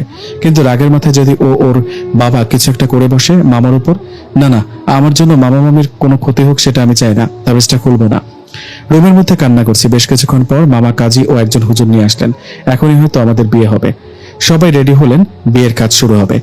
ঠিক তখনই চারিদিকে অন্ধকার নেমে আসলো। কাল বৈশাখী ঝড়ের বেগে সবকিছু দুমড়ে মুচড়ে ভেঙে ফেললো। প্রকাণ্ড বাতাসে বিয়ের সব আয়োজন ভেঙে ফেললো। বাড়ির চারিদিকে থেকে ভেসে আসছিল সাপের শো শো আওয়াজ। মনে হচ্ছে বাড়ির চারপাশে বিশাল বড় বড় সাপ ঘোরাফেরা করছে। এসব দেখে সবাই ভয় পেয়ে একে অপরের গা ঘেঁষে দাঁড়িয়ে দোয়াদরুদ পড়ছে। আমি তখনই বুঝে গেছি আমার বাবা ও পরীর বাবা মনে হয় আসছে। একটু পর সব থেমে গেল। চারিদিকে আলো ফুটে উঠল। এসব ঘটনা দেখার পর কাজী সাহেব ও হুজুর বললেন, না না, এই বিয়ে আমরা পড়াতে পারবো না, এতে আমাদের ক্ষতি হতে পারে। আমরা চলে গেলাম। ঠিক তখনই মামা বললেন, দাঁড়ান কাজী সাহেব, যাবেন না, দুজনেই দাঁড়ান। বিয়ে হবে, আপনাদের কিচ্ছু হবে না, আমি গ্যারান্টি দিচ্ছি। আপনারা তো জানেন আমি একজন কবিরাজ, কিচ্ছু হবে না আপনাদের। এই বলে মামা আমাদের উঠানের মধ্যে কিছু একটা পড়তে পড়তে বড় একটা বৃত্ত আঁকলেন আর আমাদের সবাইকে বললেন বৃত্তটার ভিতরে ঢুকতে। মামার এসব কাজ দেখে শেষ আশাটুকু হারালাম। ভেবেছিলাম পরী ও পরীর বাবা, আমার বাবা, কেউই বিয়েটা হতে দিবে না, কিন্তু এখন তো বিয়েটা হয়ে যাবে। কথা মতো বৃত্তের ভিতরে ঢুকলাম। কিছুক্ষণের মধ্যেই সুমির সাথে আমার বিয়ে হলো। শেষ, সব শেষ। আমি যেন পাথর হয়ে গেছি। পরীকে অনেক ভালোবাসি আমি। এটা কি হলো আমার সাথে? ঠিক তখনই মামা বলে উঠলেন, আলহামদুলিল্লাহ, শেষমেশ বিয়েটা সম্পূর্ণ হলো। এখন আর কোনো সমস্যা হবে না। এ আবির, সুমিকে নিয়ে ঘরে যা, তোদের বাসর ঘর রেডি করা আছে। মামার কথায় 2 জন আমাকে ও সুমিকে ঘরে রেখে আসলেন। সুমি বাসর ঘরে বিছানার উপর বসে আছে। যে বিছানায় পরীর বউ সেজে থাকার কথা, সেই বিছানায় সুমি বসে আছে দরজাটা লাগিয়ে। সুমির কাছে এসে বললাম, মানে তোকে কিছু কথা বলার ছিল। তুই তো সবই জানিস, তোকে নতুন করে বলার কিছু নেই, তবুও বলি। তোকে আমি আপন বোনের মতো দেখতাম, এখনো দেখি। এই বিয়েটা জোর করে দেয়া হয়েছে, সেটা আমরা 2 জনই জানি। আমি পরীকে অনেক ভালোবাসি, সেটাও তুই জানিস। আমি তোকে বউ হিসেবে মানতে পারবো না রে। আমার কথাটা শুনে সুমি আলতো করে বলে উঠলো, আমার পাশে বসো। ওর কথাটা শুনে বলে উঠলাম, পাশে বসবো মানে? পাশে তো বসা দূরের কথা, তোর দিকে তাকাবো না। আর তুই আমাকে তুমি করে বলিস কেন? আমার কথাটা শুনে সুমি আবারও আলতো করে বলে উঠলো, আরে একবার তো তাকাও আমার দিকে। না, তাকাবো না, একবার দেখো শুধু। সুমির জোরাজোরিতে ওর দিকে তাকাতে চমকে উঠলাম। পরি তুমি? আরে পরি তুমি? সুমি কোথায়? তুমি সুমিকে কিছু করোনি তো? ও বেঁচে আছে তো নাকি? কি করেছো ওর সাথে? আর তুমি এখানে কিভাবে আসলা? পরি, তুমি জানো না আমার মামা কতটা ভয়ানক, তোমার বড় ক্ষতি করে ছাড়বে। আরে আমার সাথে হচ্ছে কি এসব? স্বপ্ন দেখছি নাকি বাস্তব? ঠিক তখনই পরি বলল, এই চুপ করে বসো, এখানে সুমি ঠিকই আছে, ওর কোনো ক্ষতি হয়নি। আর বিয়েটা সুমির সাথে হয়নি, আমার সাথে হয়েছে। আমি সুমির রূপ নিয়েছিলাম এতক্ষণ। কি বলো? সুমির রূপে ছিলে মানে? তোমার সাথে বিয়ে হয়েছে এটা যদি মামা জানতে পারে তাহলে কি হবে? আরে তোমার মামাই তো তোমার আমার বিয়ে দিল বোকা। পরির মুখে কথাটা শুনে এক দৌড়ে দরজাটা খুলে বাইরে তাকালাম। ওমা, বাইরে দেখি মামা, বাবা, পরির বাবা আর অনেকে একসাথে বসে গল্প করছে। এক দৌড়ে মামাকে গিয়ে শক্ত করে জড়িয়ে ধরলাম। ঠিক তখনই মামা বললেন, কিরে মামাকে এতটা খারাপ ভাবিস? তোর মামা এতটাও খারাপ না। আমি আমার বোনকে হারিয়েছি জিনদের কারণে, তাই প্রথমে পরির সাথে তোর বিয়েটা মানতে পারিনি। কিন্তু তুই তো আমার সন্তান, তুই কষ্ট পাবি এমন কাজ আমি কিভাবে করবো বল? বলেছিলাম না সারপ্রাইজ দিব। কেমন হলো সারপ্রাইজটা? মামার মুখে কথাগুলো শুনে কি বলবো বুঝতে পারছিলাম না। কান্না করতে করতে মামাকে জড়িয়ে ধরেছিলাম। তখন মামা বলল, হয়েছে, বিয়ের দিন তো খুশির দিন, আজকের দিনে কেউ কান্না করে? চারিদিকটা একবার তাকিয়ে দেখ। মামার কথা চারিদিকটা তাকালাম একবার। এ কি, আমরা কোথায়? চারিদিকে সুন্দর সাজানো ঝলমল করছে, এত এত লোকজন, কারা এরা? আমরা কোথায় মামা? কি জানি, তোর হবু শ্বশুর তোর আর পরের বিয়ের আয়োজন করেছে কোথায়। জেনের বাদশার মেয়ের বিয়ে, তাই পুরো রাজ্যের সবাই আসছে বিয়েতে। তুই রুমে যা বাবা, পরি তোর জন্য অপেক্ষা করছে। মামার কথা চলে গেলাম রুমে। আরে বাহ, এক মুহূর্তে রুমটাও কেমন চেঞ্জ। বাইরে যাবার আগে তো এরকম সুন্দর সাজানো ছিল না। যাই হোক, রুমে আসলাম। পরি আমার দিকে তাকিয়ে হাসছে, আমি ওর দিকে তাকিয়ে কেঁদে ফেলেছি। এটা সুখের কান্না। ওর পাশে গিয়ে হাতটা ধরে বললাম, অবশেষে তুমি আমার হলে, তোমাকে পেলাম। পরি বলল, তুমি তো আমারই কবিরাজ মশাই। এই, কে কবিরাজ? আমি কোনো কবিরাজ টবিরাজ নই। জানি তো, শালা ভণ্ড কবিরাজ। আমাকে মাংস খাওয়ানোর লোভ দেখিয়ে মানুষের বাড়িতে গিয়ে ভয় দেখিয়ে কবিরাজি করতাম, মনে নেই? হয়েছে হয়েছে, থামো, নইলে এবার বোতলবন্দি করবো পেতনি। কি, আমাকে পেতনি বলা? আজকে বাসর রাতেই তোমার ঘাড় মটকাবো। বললেই হলো। এই পেতনি, এসব বাদ দাও এখন, ঠিকানা বলো। কিসের? এই যে এতদিন যারা আমাদের গল্প শুনলো, ওদের বিয়ের দাওয়াত দিবে না? পরি বলল, আমি কি মানুষ নাকি যে ঠিকানা জানবো? তুমি বলো ওদেরকে। আচ্ছা, আপনারা সবাই বাসে উঠে আমাদের বাসায় চলে আসবেন, কিন্তু বিয়ের দাওয়াত চললো আপনাদের। না আসলে কিন্তু আমরা দুজনেই রাগ করবো।